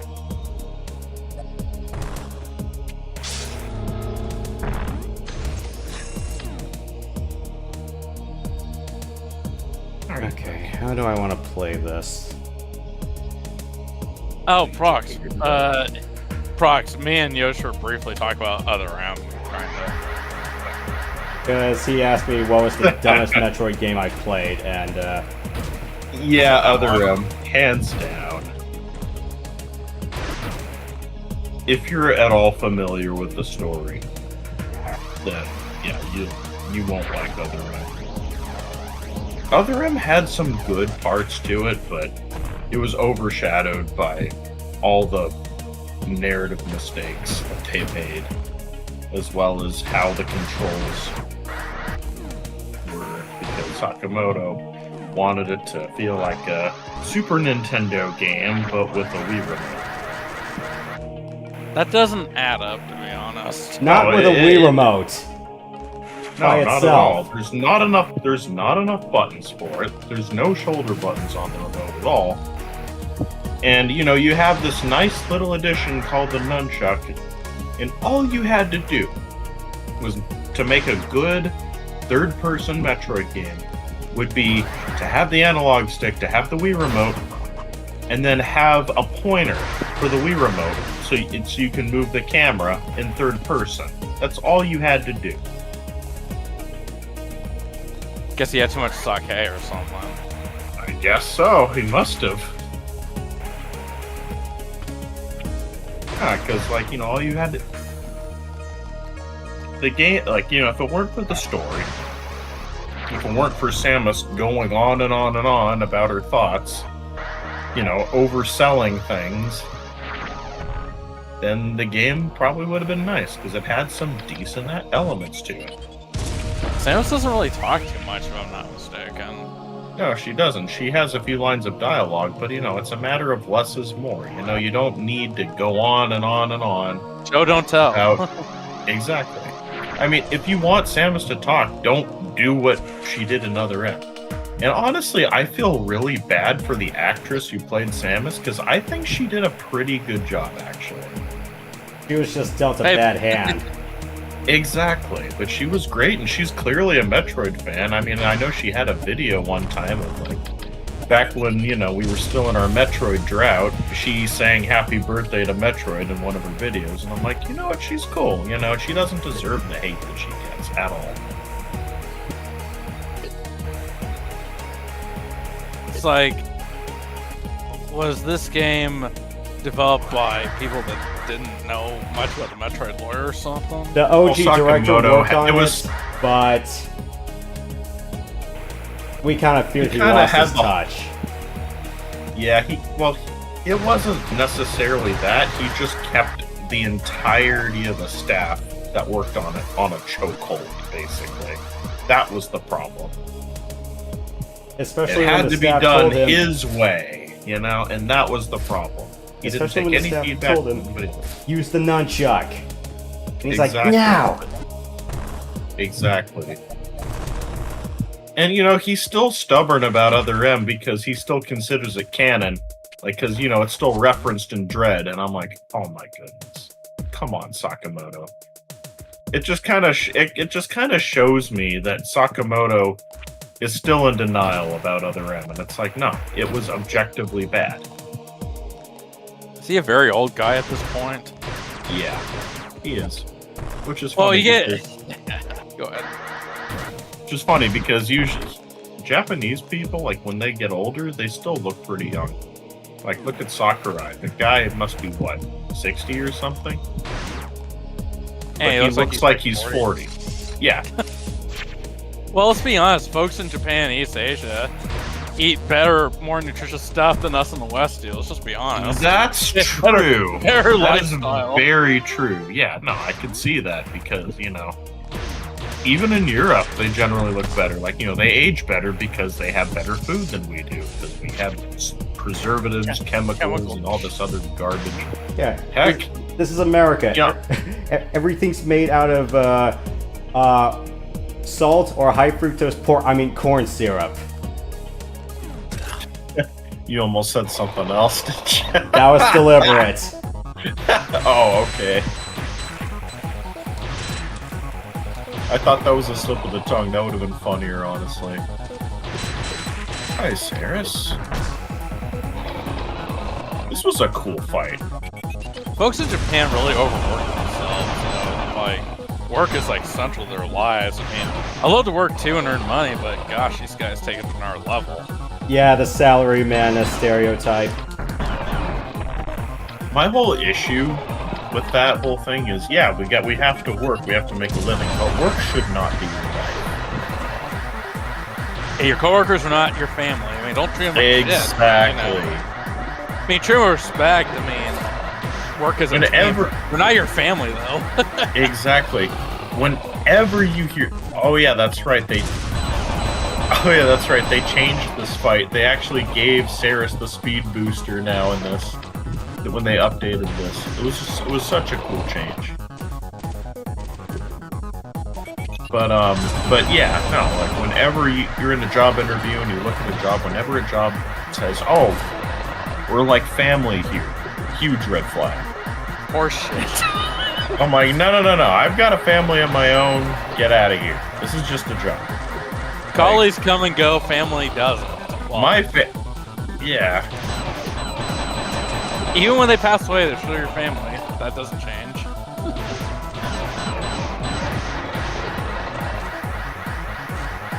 It's the same thing with, friends. Like, friends should only be so close, up to a point, because if it gets too out of hand, then it's like, no. I know what you mean.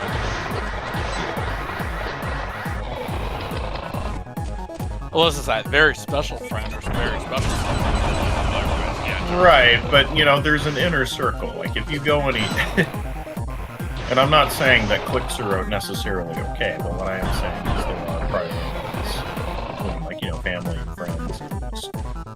Some people who overstep their bounds, and, you know, boundaries are so important in any relationship, like, you know, even in romantic ones, especially in romantic ones, because you're probably going to be living with the person for the rest of your life, so you gotta know how the other person works, you know?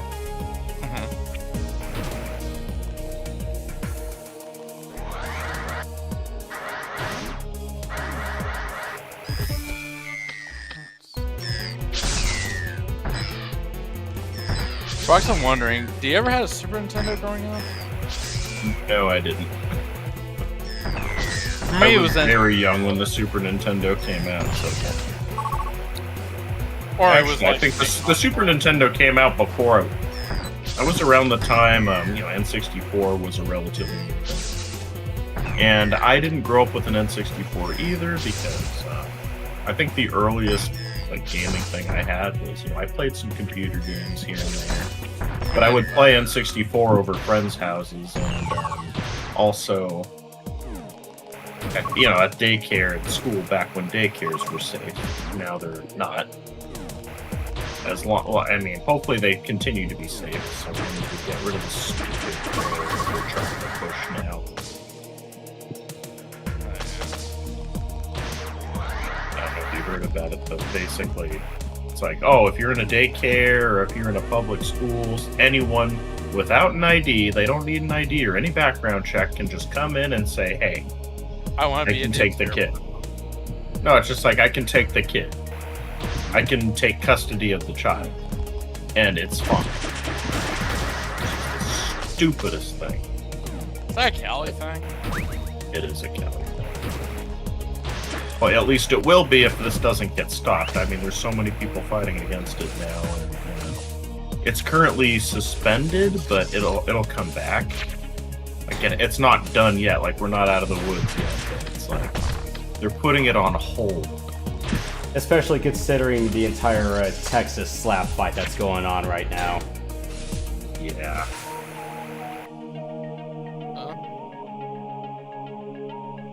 I'll be right back, guys. Okay. What's the best way I can get back to that room?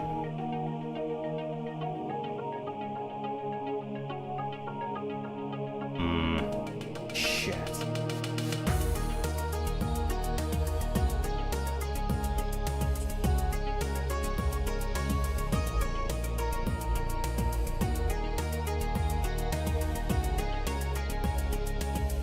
You know what? I thought about going to the research ship this early, but you know what? Let me hold that thought, because I can go back when I'm doing the late game wrap up. I could do it now, but I mean, yeah, just keep going down, and then, you know, before you get to the queen, you can just, yeah, you're already at 80%. You should be fine. yeah, and honestly, the only thing I would probably go for if I get that is just, you know, an energy tank and 2 power bombs, but I'm like, let's just do the late game wrap up when I hit the very end.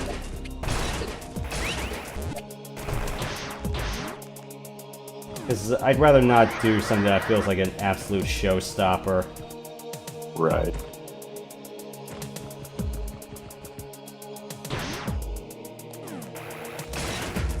Or if I did that now, it would be one of those awkward moments where it's like, I have more power bombs than super missiles. How does this happen? Right.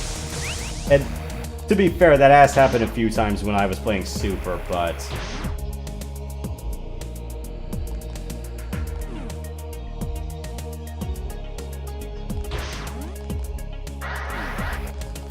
Yeah, the screw attack really helps.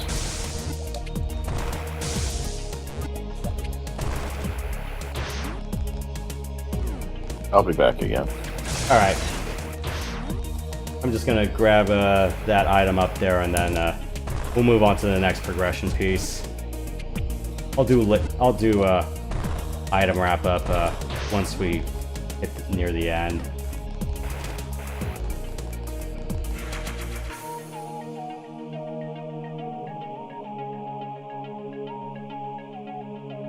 I did wish I had an item collection by zone count.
Alright, I'm back.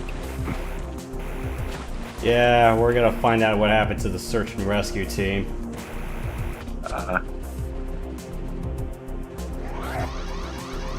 Just say they got a little bit of a Prime 2 Echoes treatment.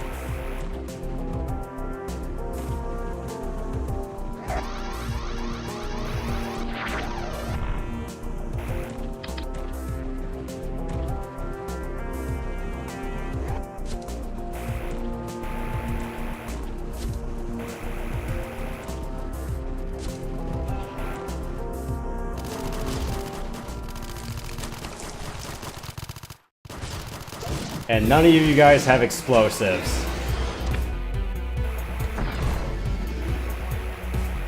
Exactly.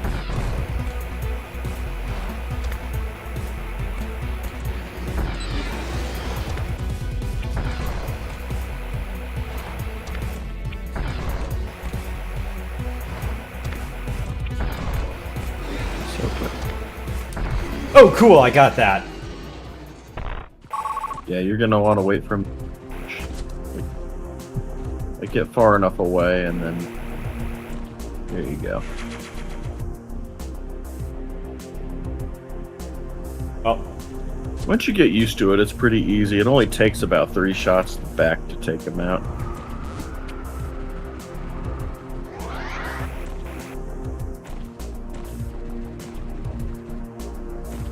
at least missile drops are a little bit more generous in this one. I remember base Metroid 2, I know I need like 50 missiles or less depending on how much I can hit him in the back, but please give me a freaking missile drop. Yeah, because that last area did not have any missile pods where I could just pick up any ammo for free.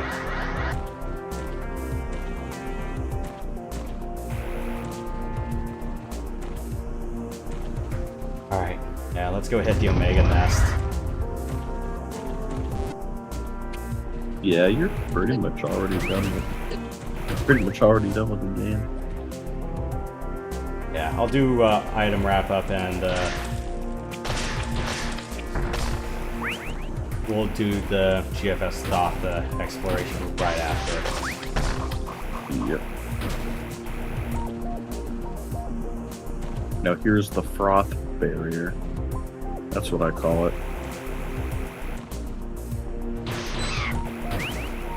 Just covered in just bubbles and whatever else. Like, if that's not froth, I don't know what is.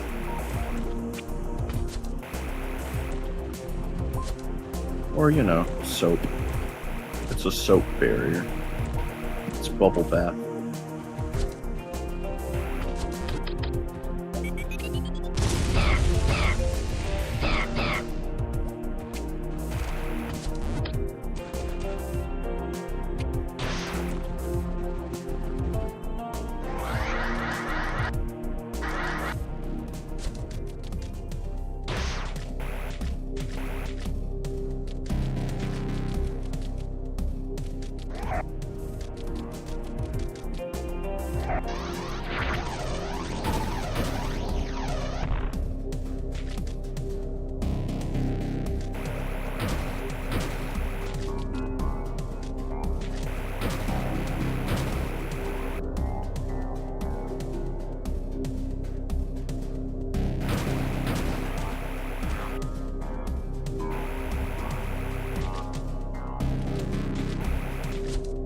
Now, I will need the save room. Oh, yeah.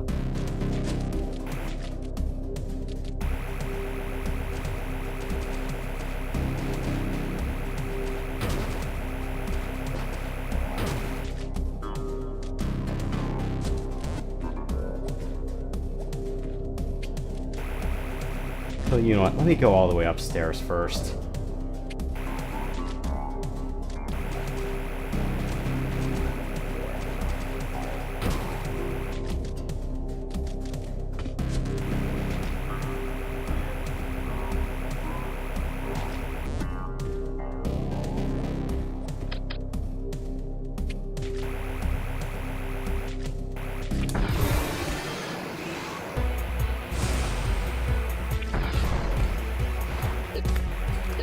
Oops.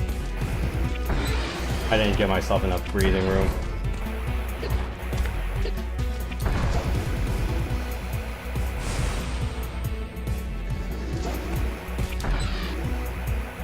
Yeah.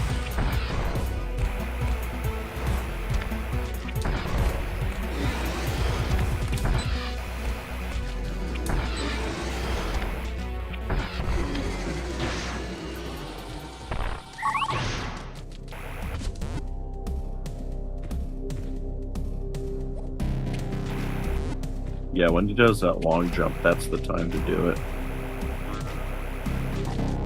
because it's already hunched over and its back is exposed.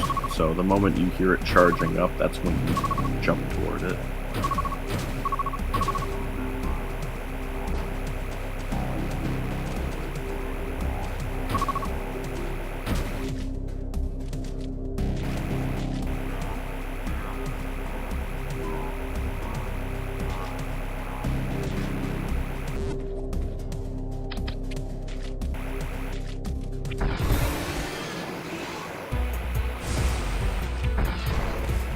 Funny, some parts of my X Fusion LP kind of blew up. I think part 1 and part 3 were definitely the most viewed. And I even got MetaQuarius to comment on part 7, which I thought was kind of cool.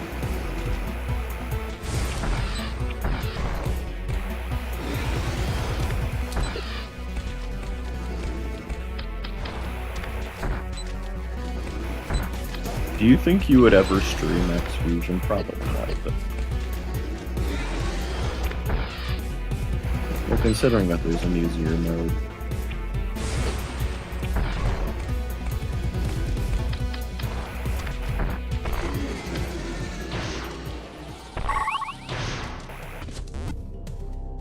You got a little too impatient there. Oh, nice. I just saw that missile snipe. That was good.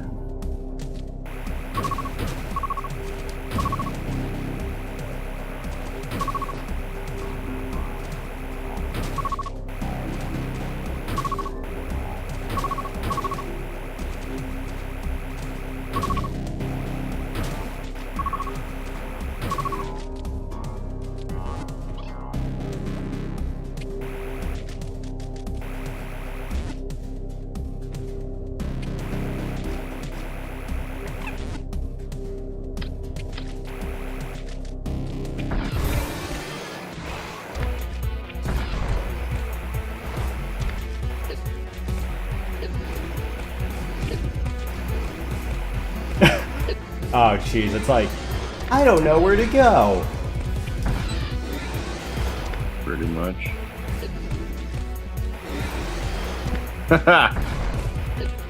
I'm seeing what's going on now. Oops. I see he's dancing.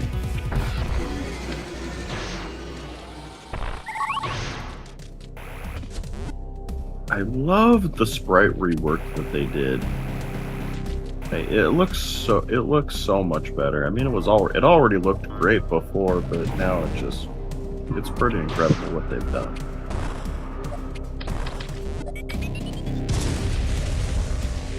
There's Gamera.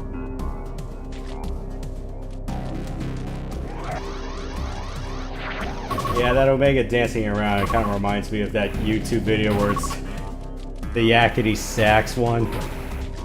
Yep. Running back and forth. At least in X Fusion, there's no more Yakety Sax. Yeah, because it would look really bad for 3 different SAX to be going, oh crap, where'd she go?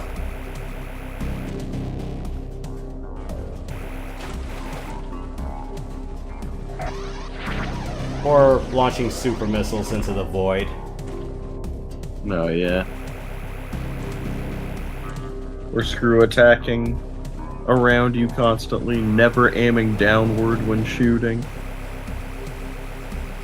Which, you know, in hindsight, after playing Meta's hack, it's like, okay, now I see why they never did that. Especially since it can stop and shoot you from outside of the room. That was one part I really didn't care for. It's like, okay. Yeah, it's like really? It's like super missile canceled shoot. I'm like, damn it, I'm not dealing with like perfect dark perfect bots here. Give me a break. Exactly. It's like if I wanted to play with that kind of sim work, then it's like, okay, I'll play Prime Hunters. And then go, oh shit, it's like, where did that trace player come from? Exactly.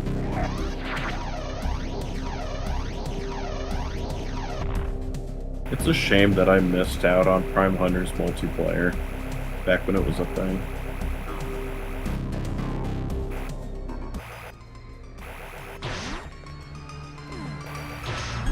I'm sure, like, maybe on Destiny they probably would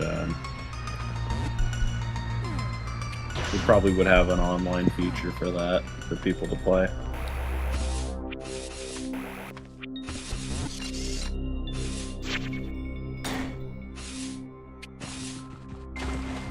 I used to do Mario Kart DS hacking sessions with a relatively famous hacker for the DS, and he went by David Pinto Gibb, but you know his YouTube is David Epgin. He made some pretty crazy codes, like there was a 360-degree turning bullet bill, and then there was a stalking code where basically you can latch onto another person's cart by hitting a button, no matter where they were. You just basically teleported onto their cart, and then you would constantly be running into them. And then if you had a bullet bill, you could essentially stun lock them. It was fun. And then there was a button combination. We could alternate between different players. So there were cases where I would do that. And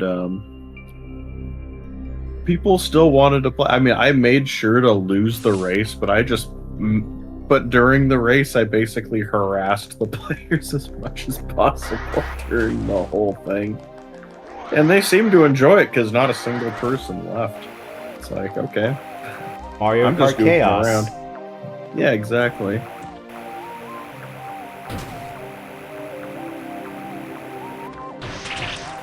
You could even customize your win ratio, where, it goes way beyond the character limit, which was kind of funny. There's a free fly code where you could fly at an insane amount of speed all over the map. So so if you looked on your touchscreen, the minimap, your icon would basically be all over the place. It would be like that wanted minigame from the new Mario Brothers. Yeah, pretty much. Except there's no way to touch him because he's flying at an extremely fast pace. So, the chances of you hitting him with the touchscreen would probably be like, I don't know, like 5%, given how fast you're going. It was absolute chaos, and I miss it. It was a lot of fun. It's actually where my YouTube name came from, because I couldn't think of anything else to call myself, so I was like, yeah, whatever.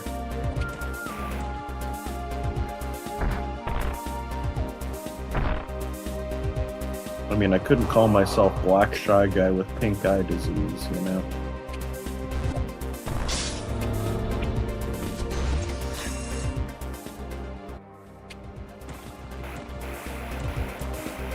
This is a little off topic, but I highly recommend the new Naked Gun movie. It was actually really good, and I haven't laughed so hard in a theater in such a long time.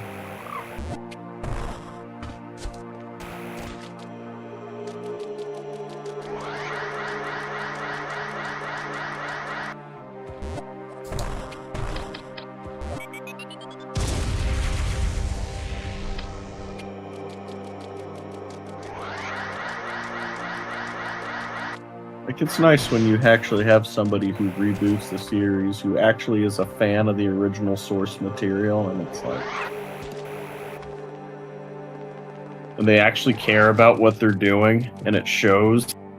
They even paid homage to the original in the end credits, which was awesome. It's like,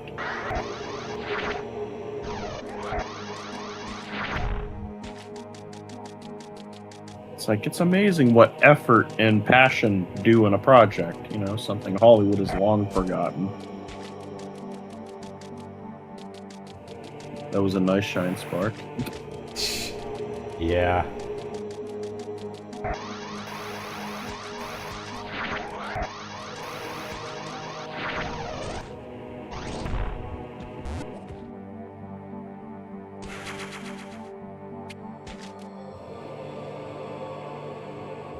There's nothing else here. Nesting ground. Alright. Yeah, just missile tank. Yeah, I got the missiles, I got the power bombs. 89%. This one is, oh right, that precision soup. But yeah, I definitely recommend seeing the new Naked Gun movies. I mean, I already kind of had high expectations of it, but I was still pleasantly surprised.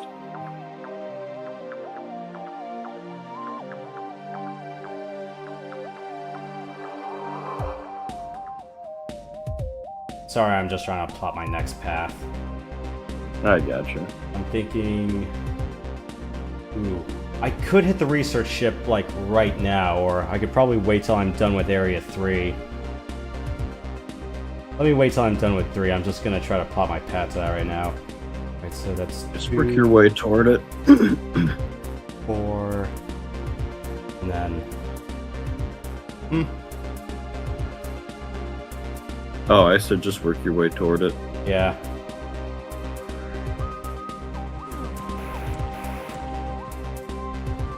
Yeah, because normally I like to visit the Thoth after I wrap up the industrial center. Right. I could hit it from here, but I don't know. I still gotta wrap up the temple as well. At least the temple's relatively easy.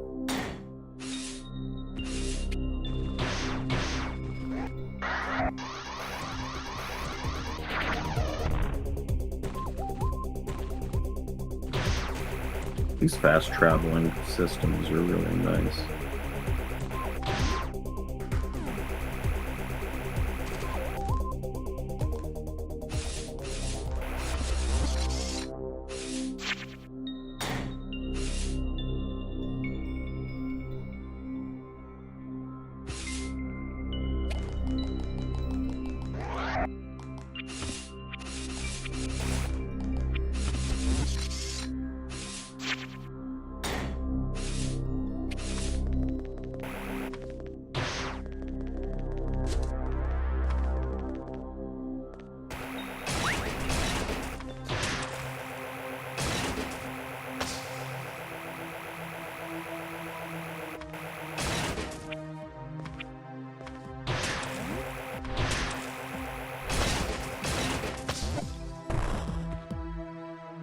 Okay, not like that. At least it's not that one part in Ark where you have all these crumble blocks and you have to move in a zigzag.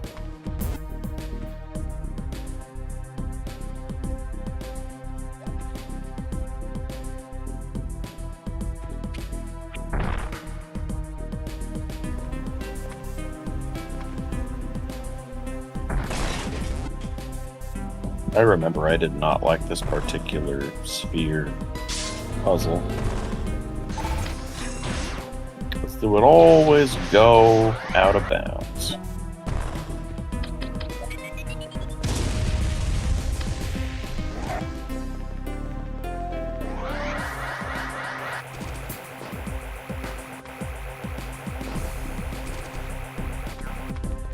The Shine Spark puzzle.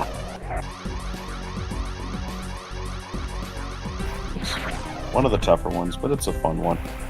Yeah, I know, yeah, one of the guys from chat, it's like he admitted to not watching the Fusion or Zero Mission demo reels and didn't know about ramp charging. Oh, no. Yeah, that's pretty much how I learned it. Well, at least as far as Zero Mission is concerned. And I like that Zero Mission expanded upon it and kind of introduced the more ball shine sparking thing. Mm-hmm. Which honestly is something that should have been implemented in Super, but it's like, oh no, the mock ball. You guys have it so easy now. It's like, okay. But yet you guys don't complain about Spring Ball and Echoes, which I don't either, but you know, it's just like, it's the same thing. It's just a quality of life change. And, you know, you guys seem to be allergic to that, so I don't know what to tell you.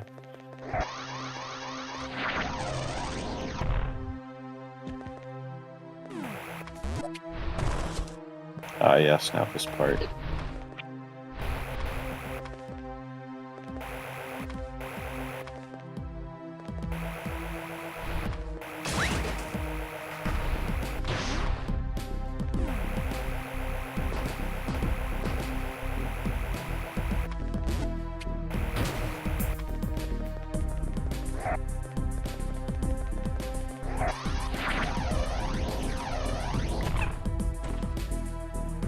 Okay, you got the one up top already.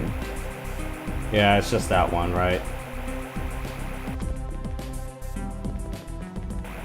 Yeah, there's definitely one to the left. If I recall, there's a missile tank here. Off to the side is... I'm probably thinking of a different area.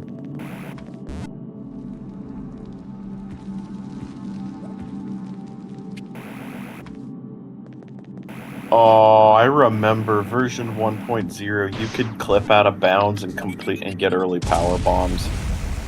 And then they patched it.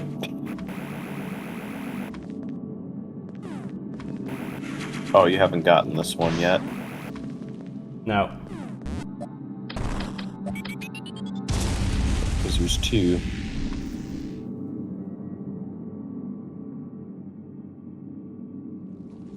How many PVs do I have left? Okay, I got 4 more. I know there's 2 by the Thoth. Right.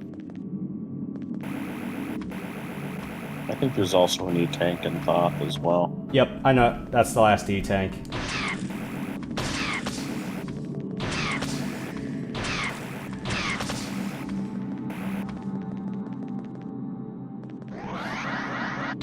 Yeah, I'm back. Sorry for the hiatus there.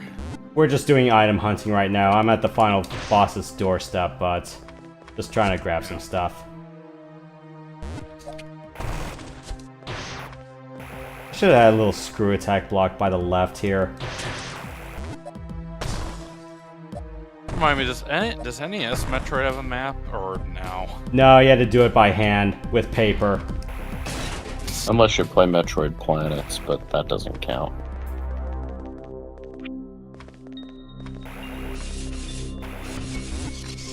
I think I have NES Metroid lying around somewhere. I think. It's fun for a bit, but oh my goodness, it's so clunky. There's a reason I just play Zero Mission instead these days.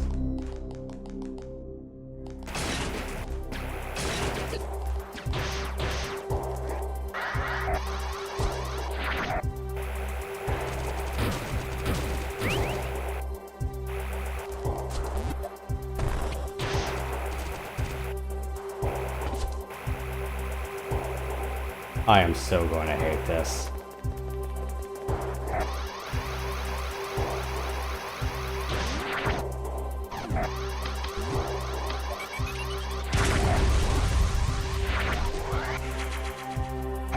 Surprisingly, I nailed it. 14. Okay, if I think I know where the last power bomb is, then I'm missing a missile tank.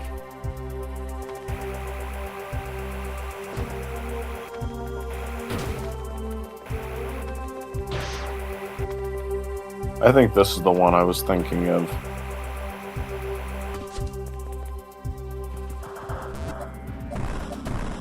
Maybe not.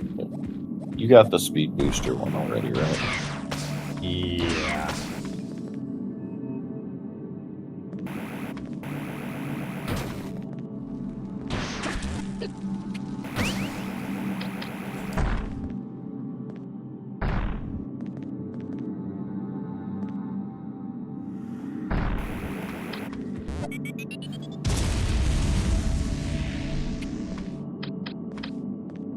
Oh, yes.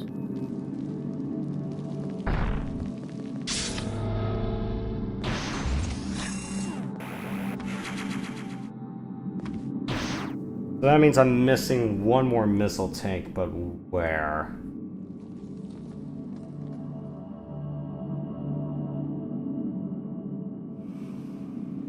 Yes, the early power bomb area.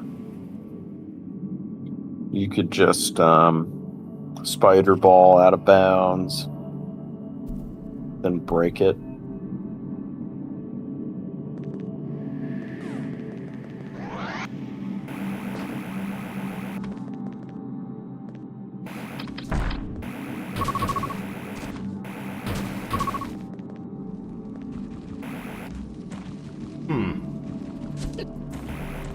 There is an... Oh, no, I was about to say there is an area that you didn't touch near the Gamma Metroid there, but no, you just speed boosted through it, pretty sure.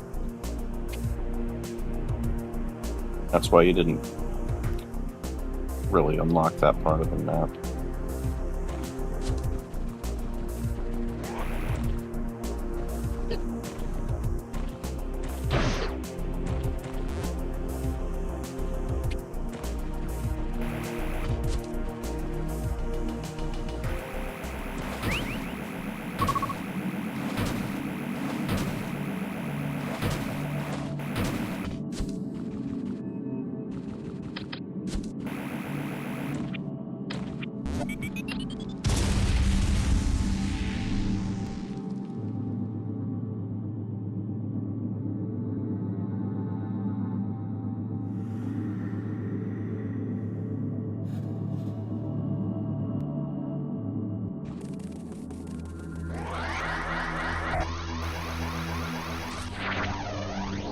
Good old Thoth. It's a shame this wasn't in Samus Returns. Yeah, because I remember reading like the OG Metroid 2 manual. It's like, yeah, there was something about trying to find missing personnel or at least ascertain their fate, but right. Not to mention, you have this nice callback to the area where Fusion started off in the opening cutscene. Mm-hmm.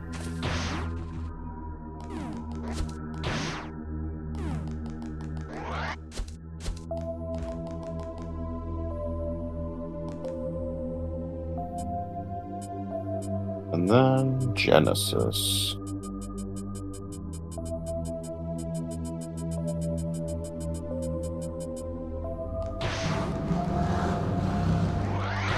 That's not me.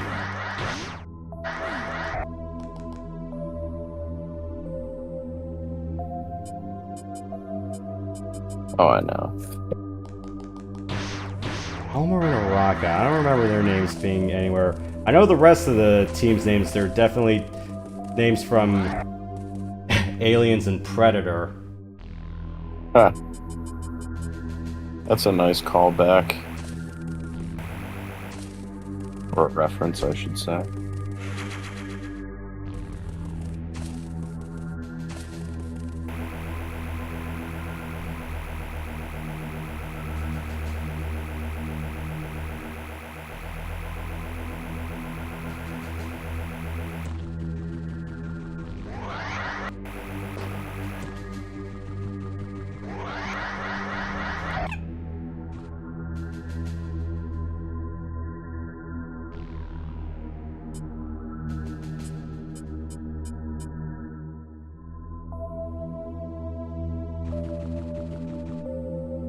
Dutch.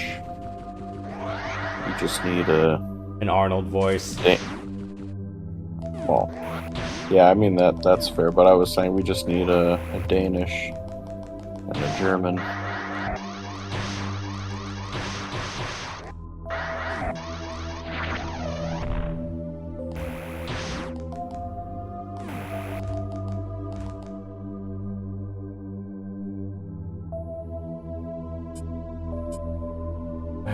Captain Dallas. I think out of the original cast of Alien, I'm scared it's the last male cast member alive.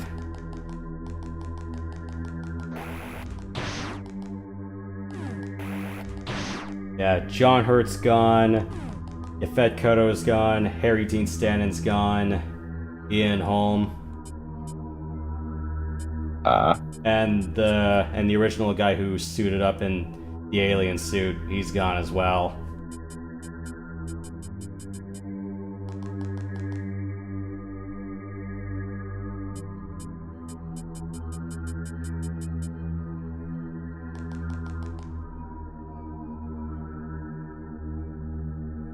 I like how this is a callback to the events in Prime. Mm-hmm.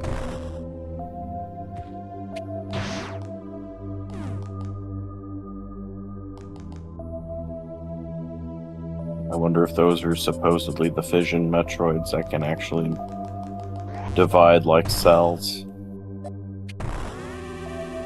I hated those. It was just TVs or bust. Exactly. You just need to hit them with the correct beam type, but yeah, they were kind of annoying. And it's worse in Remaster. I forgot if Trilogy did this as well, but you know when you're trying to get the last artifact in the mines, it was basically like plain Metroids in OG. It's like, no, it's fission Metroids now. I'm like, crap. Yeah, I mean that's how it was in the Trilogy version. Alright, fair. And they were just adapting the Trilogy version, while at the same time keeping that bug between the beam and the missile, which wasn't in the Trilogy version, I don't think. The rapid fire missile technique in the first game that was supposedly patched in the Trilogy version. So I don't know how that works.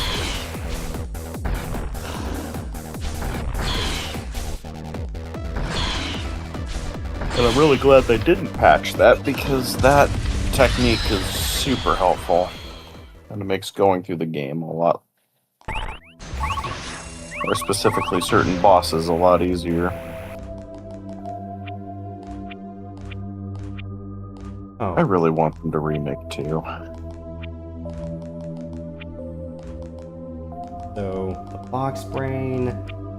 I forgot what the little thing that this Dragon is. What the hell is this one? Fantine, perhaps? No.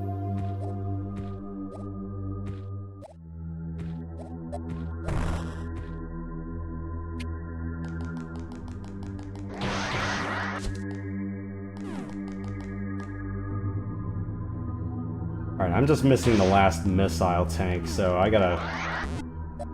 need to consult a file and figure out where that is. Kinda do wish they had something that would tell you where to find things by zone. Yeah. Oh yeah, you just need one item.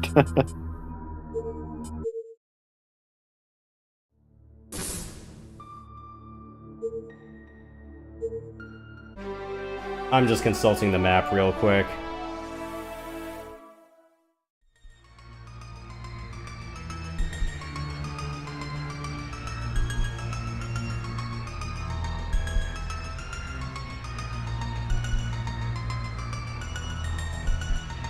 Top left of the dome, I think, in the tower area? That might be it.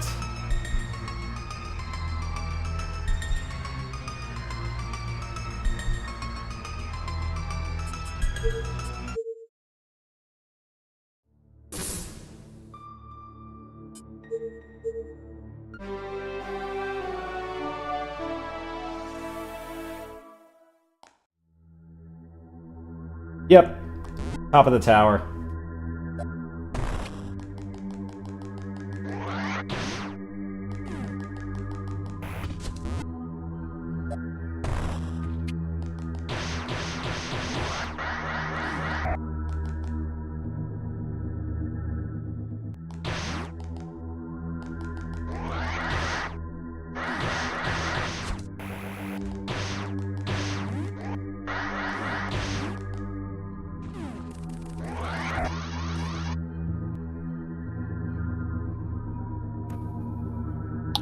Ottawa. Mm-hmm. Yeah, you were right that I was missing something up to the left and up top, but yeah, it was the tower But area. you got that particular one.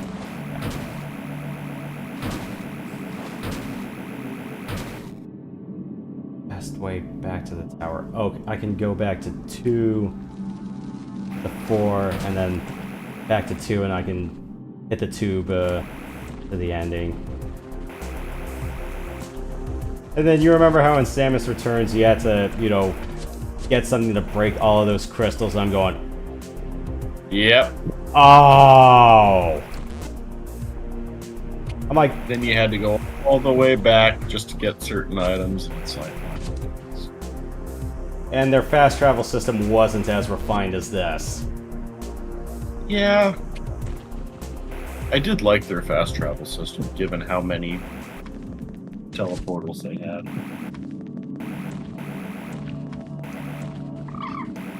Or at least it was a consistent portal system, because Yeah.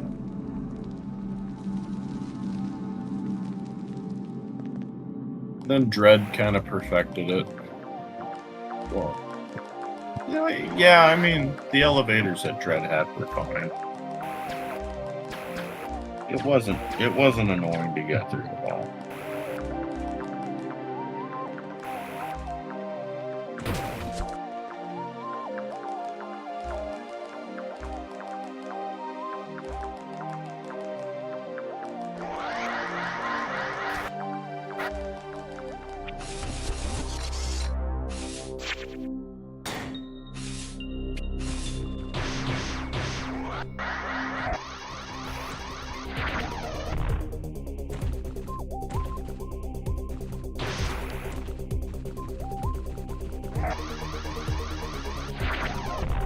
that wasn't it.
Alright.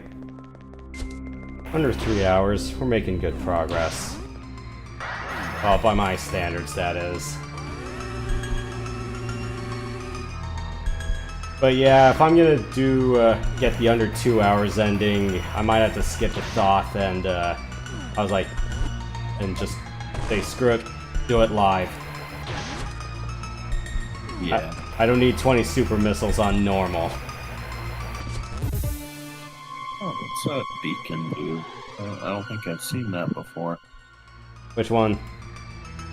The one that had the Metroid on it. Like, it was above the Chozo statue. Huh. I think that's supposed to be the indicator saying, yeah, you've done it, or you haven't.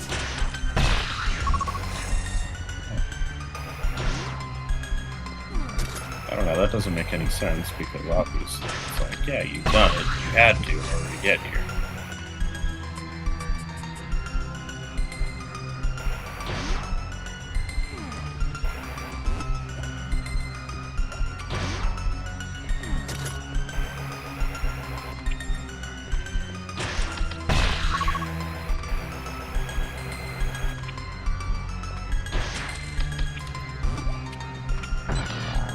Oops.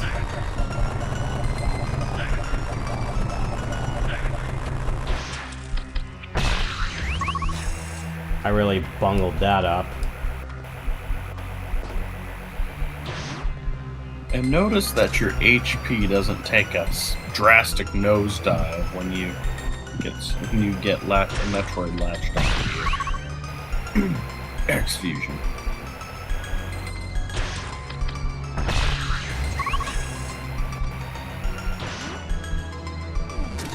It's like it touches you, and then you lose an E-tank in a second. It's like, oh my goodness.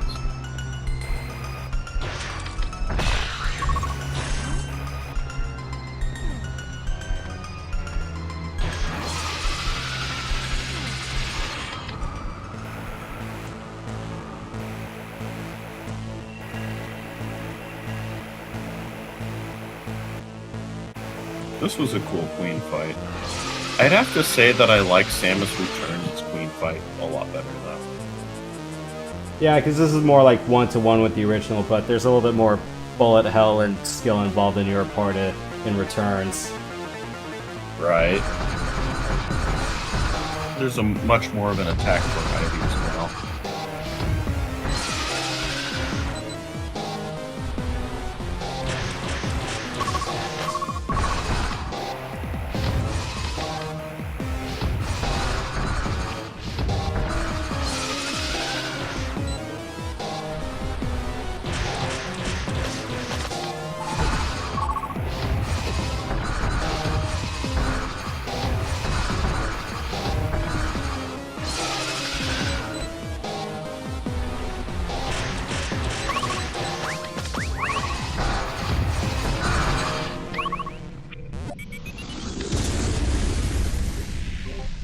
Sorry, force of habit.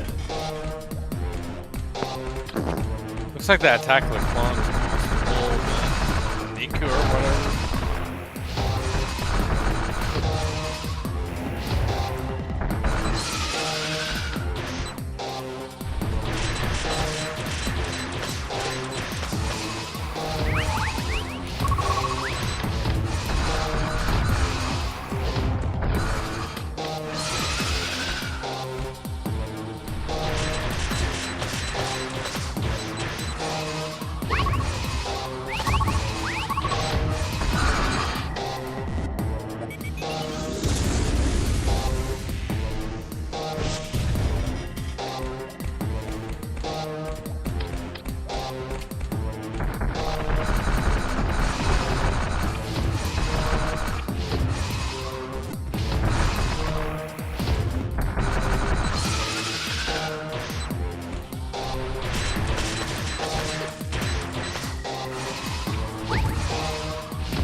Best way to take it out.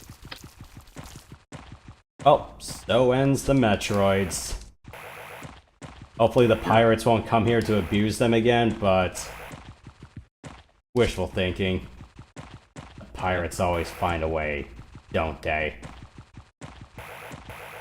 Pretty much.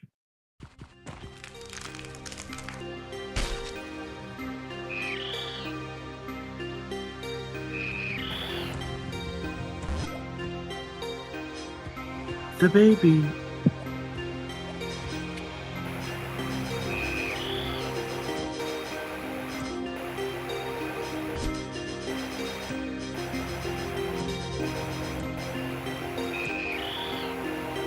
Yeah, I remember watching terminal montages. Yes. Super Metroid. The only little nitpick I had about that video was going through the acid pool to get out of Norfair, or lower Norfair, but other than that, I'm like, yeah, pretty spot on. Right. Now imagine what would happen if he did one for Dread. Yeah, I could imagine. Just like, pseudo wave beam, constantly hitting yourself in the ceiling.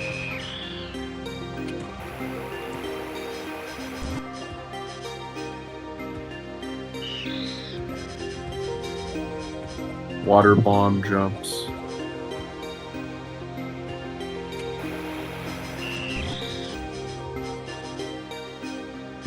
That would be really cool.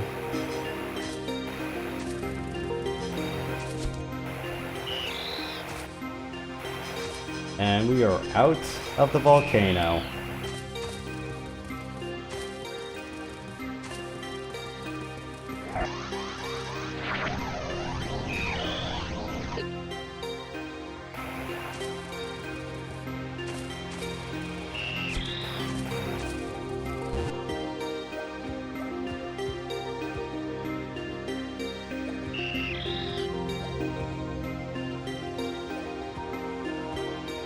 And, well, we're free and clear, and we don't have to worry about Dickweed annoying us.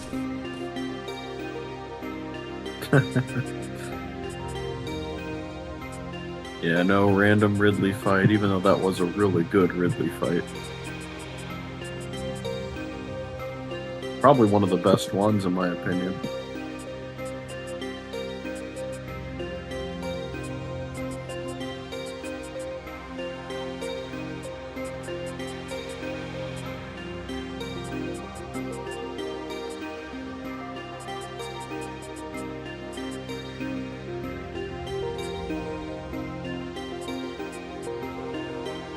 Chorizo.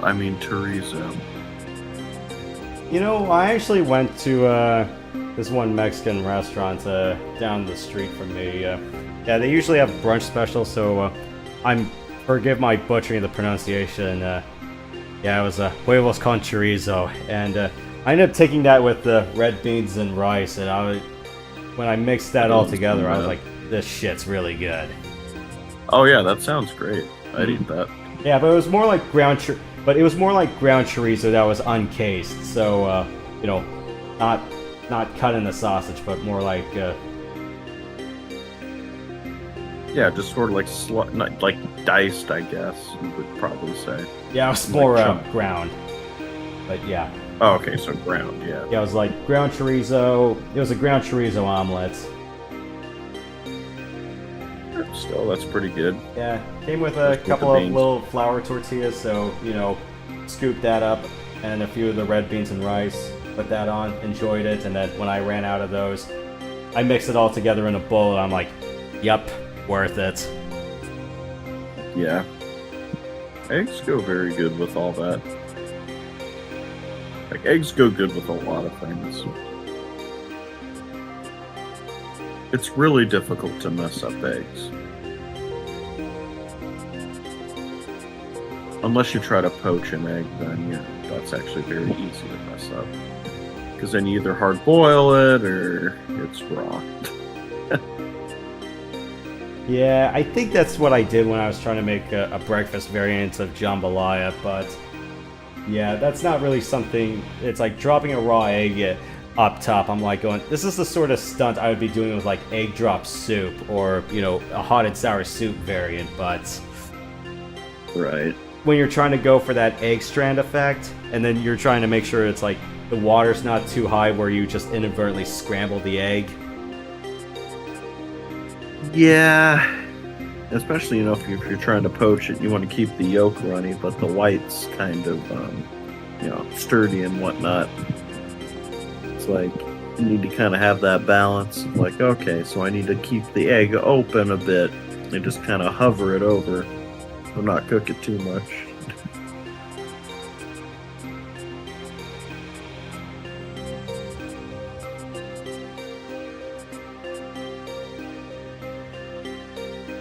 Well, I'm just reading through the logs right now.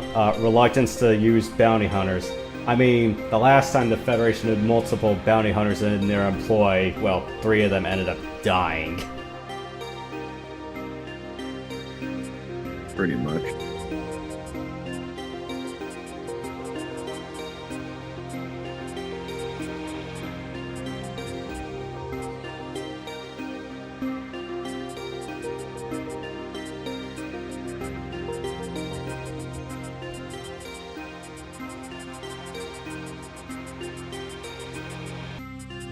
I know Kane, Dallas, Ash, and Hudson are from Aliens, or at least, well, Hudson's from Aliens, but the other 2 are from the first one. Yeah, Waka, Nolan. I don't know who they're from.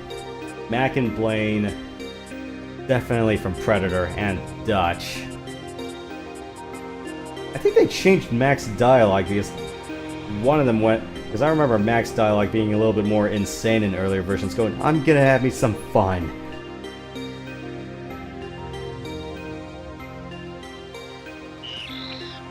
Alright, well, I guess we can say our job's done here on this planet. Yep, pretty much. Every objective successful.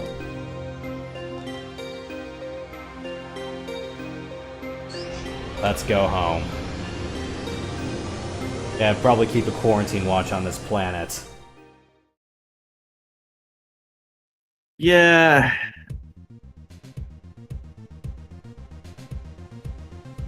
Don't want any specific plagues running amok.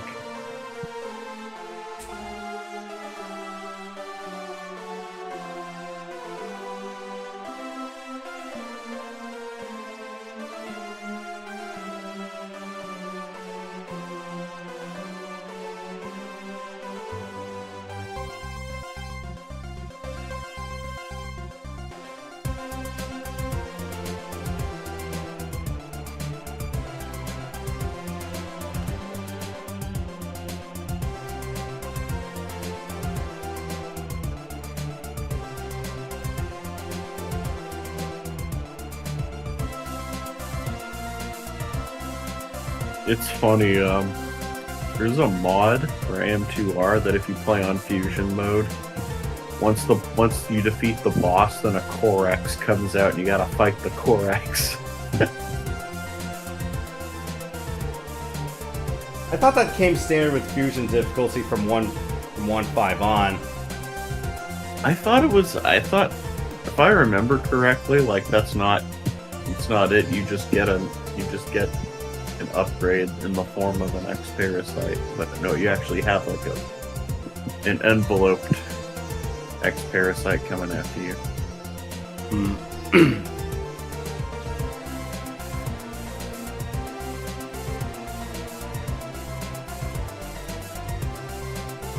I'll probably check the changelog because they did implement core access for the bosses after some certain point.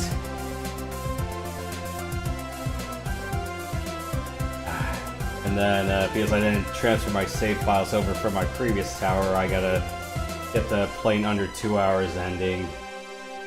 I do hope with the version 2 plus update we get more ending art.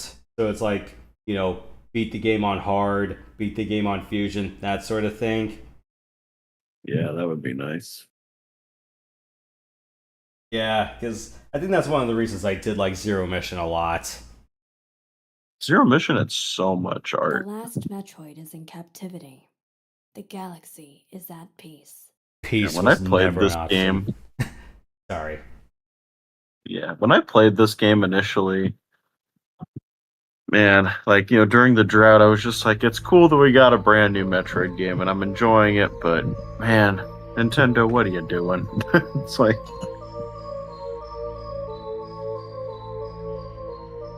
it was about, I mean, I enjoyed it, but I was also lamenting on the fact that I'm just like, oh man, I miss Metroid. Come on, Nintendo, give us a new game. And they did.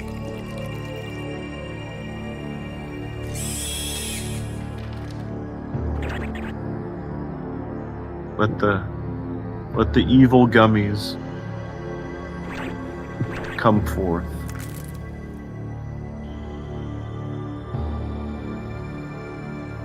The evil gummies are unleashed. And it's a big case of, you fool! Do you realize what you've done to the ecosystem of the planet? Pretty much. Not like SR388 had a stable ecosystem to begin with, but still. No, but like, this is way worse.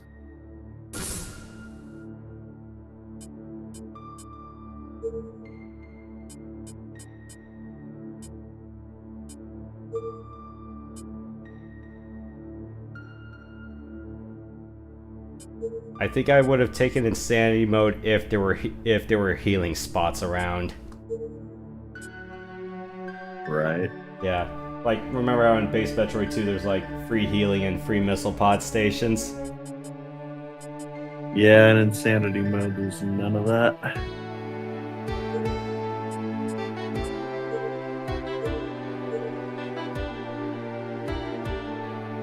Yeah, I'll get the sub 2-hour ending on my own time. Can't. If I was good enough, I could probably hundo under it, but I might have to make a concession this time. Right. But if there's ever an expansion to the gallery, yeah, I don't mind having like hard infusion specific unlocks.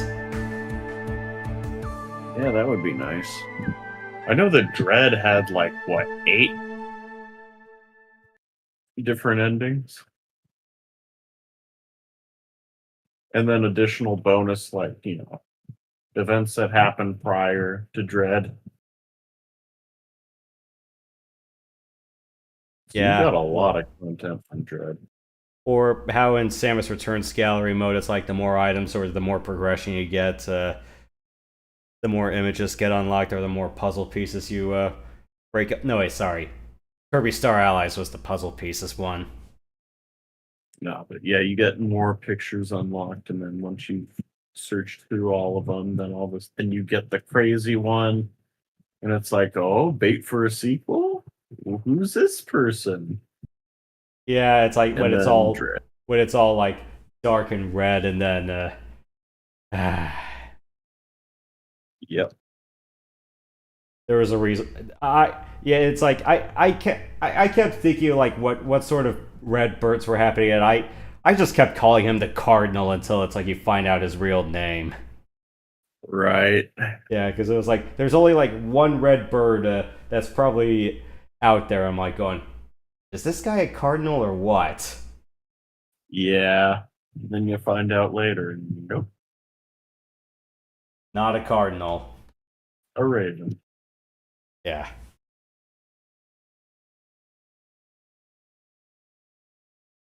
It's like, what do you expect the next friendly chosen to look like? Mordecai from regular show? Yeah, that'd be interesting.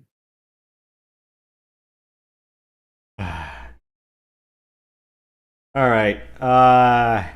Next week, I will do Super Metroid and Metroid Fusion, but I'm going to have one little caveat with those. I'm not going to 100% those installments. It's like, if you want me to, then fine, I'll have a map handy for that, but otherwise I'm like, yeah, those endgame grinds get really nasty real quick, and I'm probably not going to have the time for that. Supers, I feel, isn't that bad, but Fusions is the most annoying by far. Yeah. It's like, I don't mind getting stuff along the way in Fusion, but that endgame grind where I have to go find like 30 power bombs, I'm like, oh, cripes, why? Yeah, not to mention you have areas locked. Because, like, that just makes it worse because you basically have to 100% without going into a navigation room, because then all the sectors are locked, but then they don't become unlocked until you've beaten the game. So it's like, No, because it's like after you deal with Neo Ridley, I usually wrap up everything in SRX. Then I usually try to wrap up everything, and it's like if I don't care, then I'm just gonna take the reactor exit out through TRO and then just go back to the middle of the main deck. But otherwise, it's like you kind of have to Right. loop around and end it at knock because the last power bomb is at the restricted entrance. yeah. But my issue though was like, I think I did knock too early, so I only made it to like 92% before I made it to the end of the game. So it's like, so I ended up getting trapped and I had to go in the navigation room, and I'm like, great. I'm stuck. Like I can't 100% now. I have to beat the game first now. I don't know, it was dumb.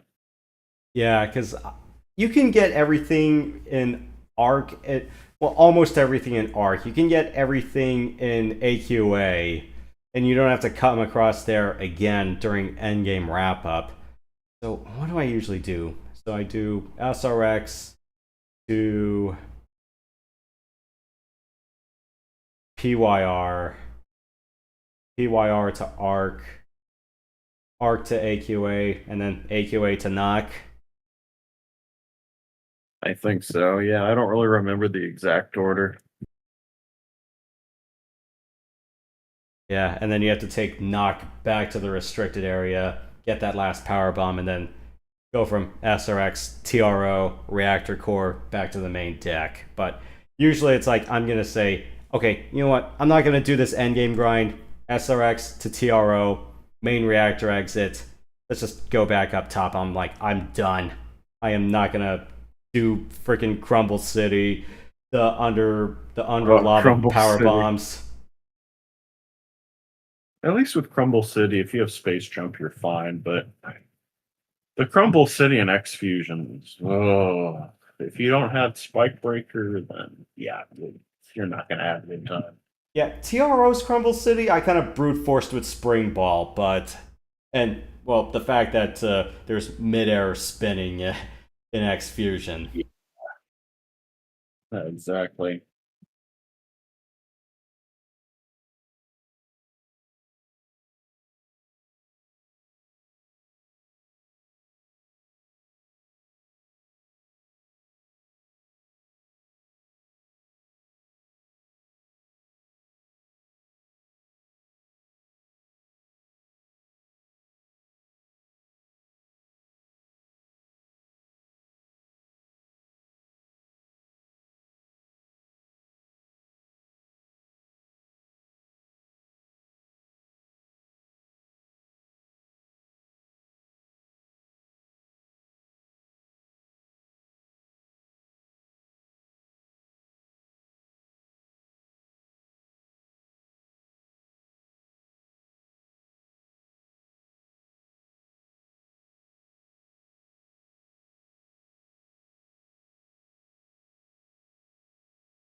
Guess that's a wrap. Yeah, Yeah, seems like it.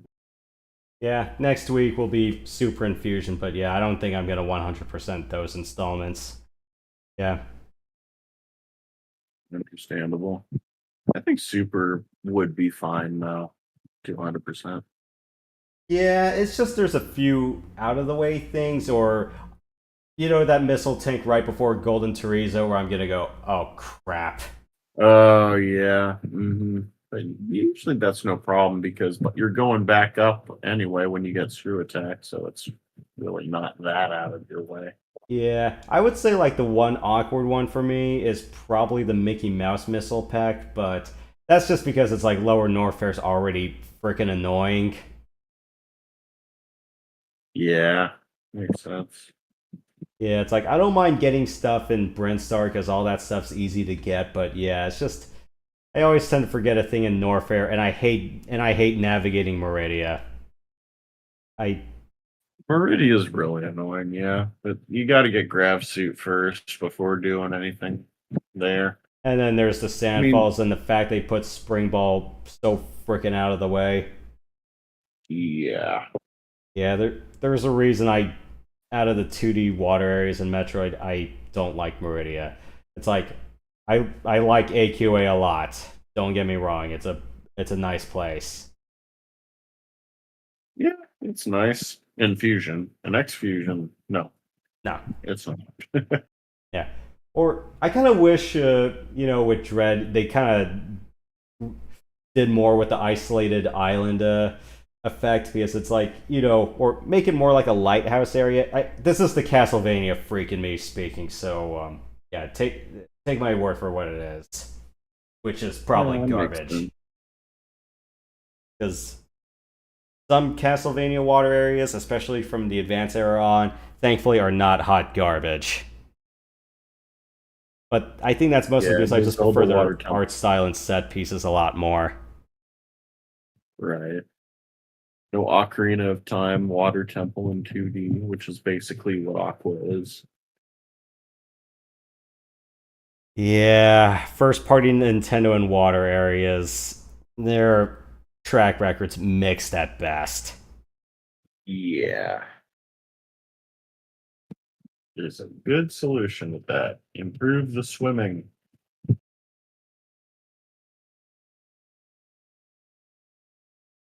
Swim like the frog suit all the time. Or at least don't make it as broken as the frog suit.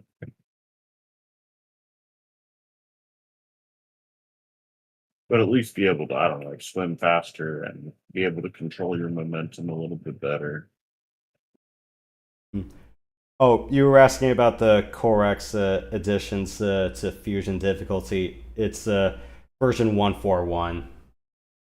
Okay, so that's already been a thing. Got it. Okay. Yeah, so yeah, if you use the auto updater and it forwards you to 155, then yeah, Corex fights come standard with Arachnus, Terizo, and Saris. Gotcha. I I thought it was for every boss. Because hey, it's like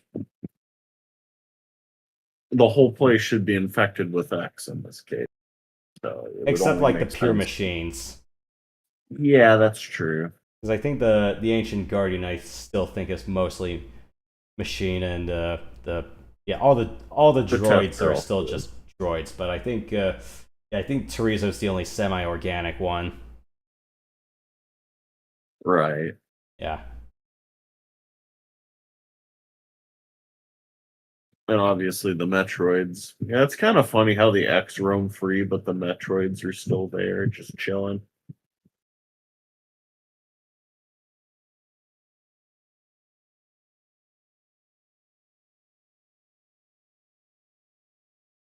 And at least there's no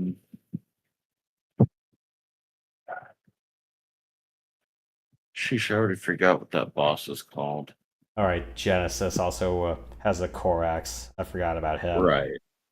Yeah, Genesis. I'm thinking of another boss that was in Samus Returns. Not the Digger Knot, was it? Yes, Digger Nut. That's what I'm thinking of. Yeah.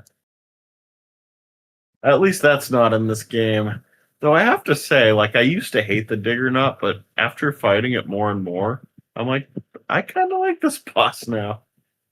Yeah, it took me a while to figure out. I'm going, oh, you just feed it a bomb. I'm going, oh. Right. That definitely helped a lot.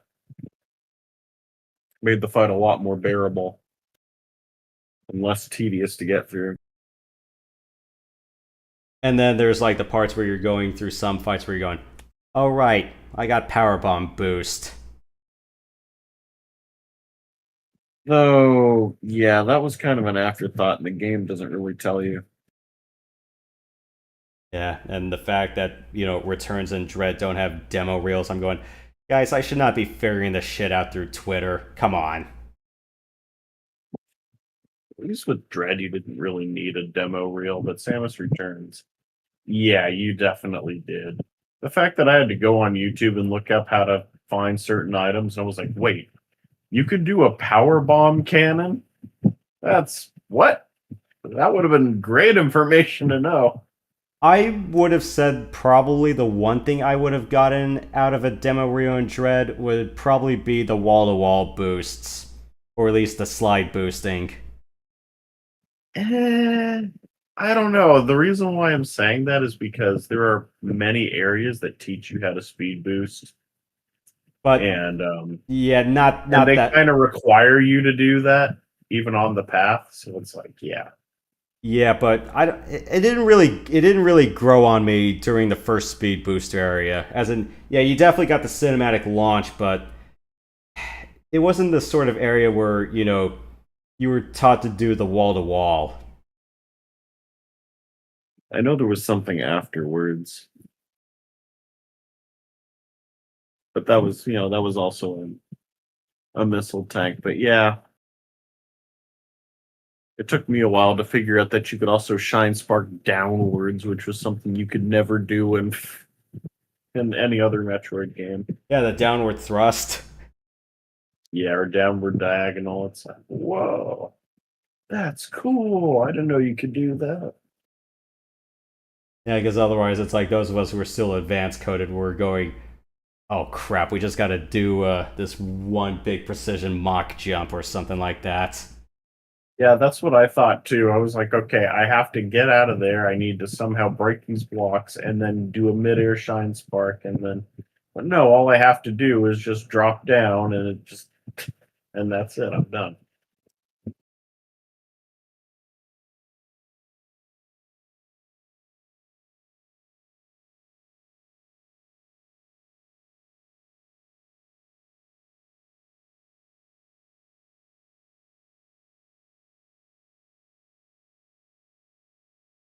Yeah.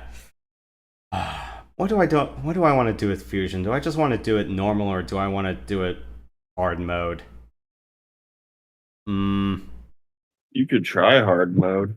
I've done it off the air as practice, but honestly though, it wasn't as bad as I expected, or at least it didn't have like all of the tweaks relative to what Zero Mission did. Whereas it's like, Gotcha. yeah, some of the damage values were still the same. Well, except for the Omega Metroid. It's like, yeah, you only have like up to 10 full energy tanks and he swipes 2 out at a time. Oof, yeah. But it wasn't too bad otherwise, damage-wise. Yeah, I was expecting something akin to like X Fusion's like normal mode or something. But not quite that crazy, but something closer to that. But no. Or something akin to Zero Mission's hard mode, where it's like you have to take a little bit of extra precaution. Yeah, specifically Mother Brain on hard mode. That was tough, but I mean, once you get the pattern down, it's not so bad. Yeah, it's just called just don't get shot or don't get hit by the Cheerios. You have the screw attack, you just jump up onto the cannon, jump back down, take out any of the brinkas that are in your path, rinse and repeat. Up, jump down, jump up, jump down.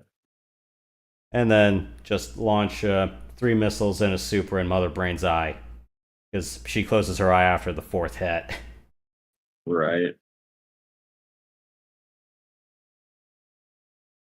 Yeah, I still gotta do Fusion on hard under 2. I don't know whether I want to do a hard mode on the air or not, because I don't feel entirely comfortable doing that.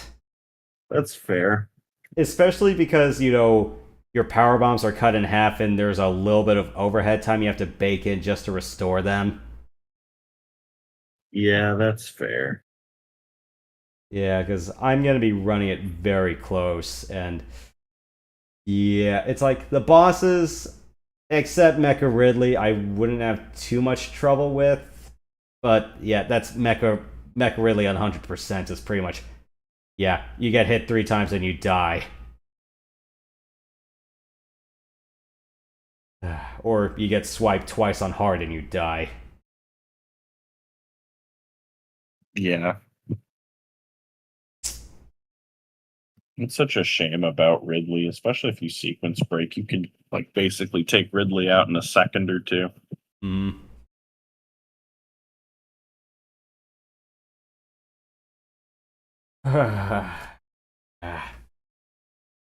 All right.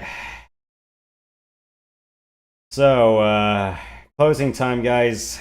Last call. I mean, no crazy plans for the channel yet. So, yeah. All right. Um, Hmm. On the remake front, well, I'm doing East, the Oath and Felgana, the memoir version for Switch tomorrow. So that's a remake of Wanderers from East, another game that is pretty much like Zelda 2, except a lot more buttery and a lot less jank. So I'll be doing the top-down approach to that. What I've been doing has been more the straightforward, preserve the mechanics of the base game, but, refine the platforming and a few other things. So I'm going to be doing the total conversion route, or at least the top-down hack and slash route for that one tomorrow, and then I'll be starting the final act of Trails of Cold Steel 2 on Sunday. I believe it's probably just a one bonding event, and then it's gonna get off the rails after that real quickly during the weekdays and whatever Sundays I manage to scrounge up. Oh, we were asking each other about our schedules for the coming Yep, week and last beyond. call. Okay. So maybe a couple hours. I'll do Mech Assault 2, Lone Wolf, and then maybe tomorrow before I leave, I'll do a little bit of Age of Empires 3, and then when I get home Sunday night, I might do more Legend of Zelda: Link to the Past. Good game, by the way, so far. Then Monday I'll do Star Trek Invasion. Tuesday, GoldenEye Rogue Age on original Xbox. And then Wednesday we move my Star Wars haul. I just got done with Shadows of the Empire the other night, so I'm still deciding what that will be. What else? Yeah, I think that sums it up for the most part. Yeah, further down the pipeline, when I'm done with Metroid, I definitely want to do First Encounter Assault Recon, and then if Event comes back, then I'm thinking let's just do Final Fantasy 1, the advanced version. I might just go through the base game. I'm probably not going to do any of the bonus dungeons, just to say, hey, I fulfilled his request. And then I'll decide on other filler stuff from there. I definitely want to do a MechWarrior 2 Mercenaries revisit and East Memories of Salsetta revisit, but I gotta check how much time I have left for those. For Mercenaries, are you thinking about doing the Commander route or just the follower route? I might just flip a coin on that one. I might do the follower route at least once, because at least that has a partial mech lab where you get a couple of tools and you can customize your mech between missions. Fresh classic Mech 2 mode, basically. Yeah, and at least you can actually bother playing the game on hard mode, because there's no monetary bonuses on hard to offset your damage cost. Yeah, that's complete horseshit, I will admit. I wonder if the missions are randomly selected. It'd be kind of cool if in that mode the missions are. I think I'm asking way too much. I mean, this is Mech 2, but it'd be kind of interesting to see if the missions are well, not AI, but randomized depending on the session. That'd be kind of cool. I don't know. I've never done it in that mode, but that'd be kind of cool to see if the missions are randomly selected, like the arcs are randomly selected. If you do fluff missions or whatever, or if it's just like a static. I'm guessing it's probably a static route or something, but it'd be kind of cool if it was randomized. Probably the intended so-called canonical route. Yeah. But I'm not. It would be nice if depending on your mission performance and the like, it would be conditional branching to what jobs you would be taking next, but I think that's asking a little bit too much. Yeah, that'd be kind of too ambitious for Mech 2 standards. So I think it might be the latter. I wouldn't. Once again, I wouldn't know. I legit never played it on the follower mode. Only the company owner leader mode. So, but it'd be interesting to see where it's through your stream or mine or I too got to revisit Mech 2 Mercs at some point. I think it was like 2 years ago I did the whole campaign on hard. But yeah, you don't get extra cash for doing on hard. Like I said, it's complete horse shit. And Yeah, because you should probably you should have hazard pay, and it's like if you're going for like a big payday run where you're trying to go for like the $100 million rent for like if you're trying to get like $100 million on the scoreboard, it's like yeah, there's no reason to do it on hard. It's just you're gonna be walking out with an emptier paycheck. yeah, more damage you got to recoup on. Yeah. Yeah. Plus a stupid save bug where if you save the game after the final mission, it won't play the Tuck It cutscene. I found that out a little bit ago. Yeah. I think Striker, I don't know if he's part of the community anymore, but yeah, in the Mech 2 forum, he discovered that, yeah, if you save the game right after being the final mission, yeah, no, it doesn't play the Tuck It scene, it just plays where you're on the yacht enjoying a martini, I think. Oh, or if you ran your balance sheets way too much in the red, it's like the bankrupt ending. Yeah, yeah, and you're watching TV like these two mechs bowing out, and you just throws a beer can, and you hear the rocket launcher GoldenEye sound effect, and the mech gets wrecked. I thought that was kind of funny. And there's an ending where you get shot after ejecting for your mech or something, or Nah, that's the you die ending. yes, I think those are the 3 endings. Yeah. Yep. Yeah, because I have not done Mercenaries since coming over eastward. So like what, 2017, 18, I think? Yeah, I think it was around 17 when I did it. Yeah. Yeah, I would. But just do it on medium. It's not worth doing on hard unless you want to brag of, hey, I beat it on hard. Yes, take that, guys. But yeah, it's like I'm not sure if I can even get to $100 million on hard. I mean, you really know what you're doing, sure, but yeah, Or- you really gotta know the game in and out. Or if salvage worked as intended, then probably. Oh, that's a whole nother thing. The game got screwed over. The whole salvage thing. Even on Windows, it's kind of buggy from what I saw because it's non-existent in DOS. It's all pre-scripted. So Yeah, if someone managed to fix the salvage system where it's more like Mech 3s, then oh yeah. I mean, oh boy, yes. I mean, you Yes. might be paying more out of pocket to keep those extra mechs in storage, but it's like eventually it's They like could you are gonna we cut some out. or it's like eventually you're gonna or eventually there's spares, or you're gonna cash it all out and you get, or it's like it's a whole sale price at the end where it's like your funds at cash out is basically the cash value of your cash on hand plus the sale value of all your inventory. Correct.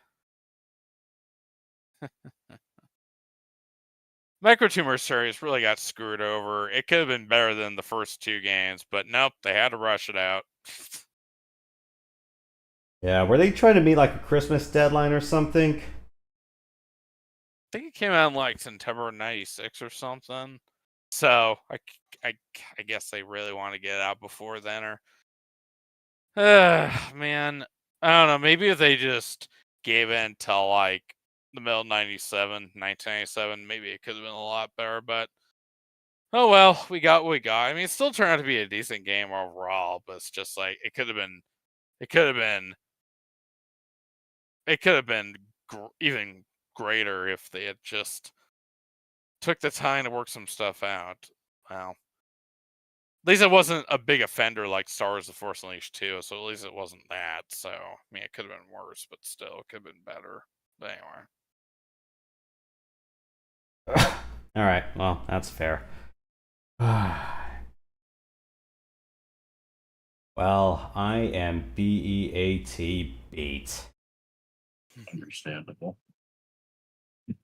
Yeah. And then further down the line, oh, right. There's one more hard mode thing I gotta get off my bucket list. Prime 3 on hyper mode. Oh boy, that's gonna be a slog and a half. Yeah. I kind of get the nasty feeling that for the Motion R fight, I might just have to intentionally overdrive the hyper mode system just to get some of those orbs out of the way quickly.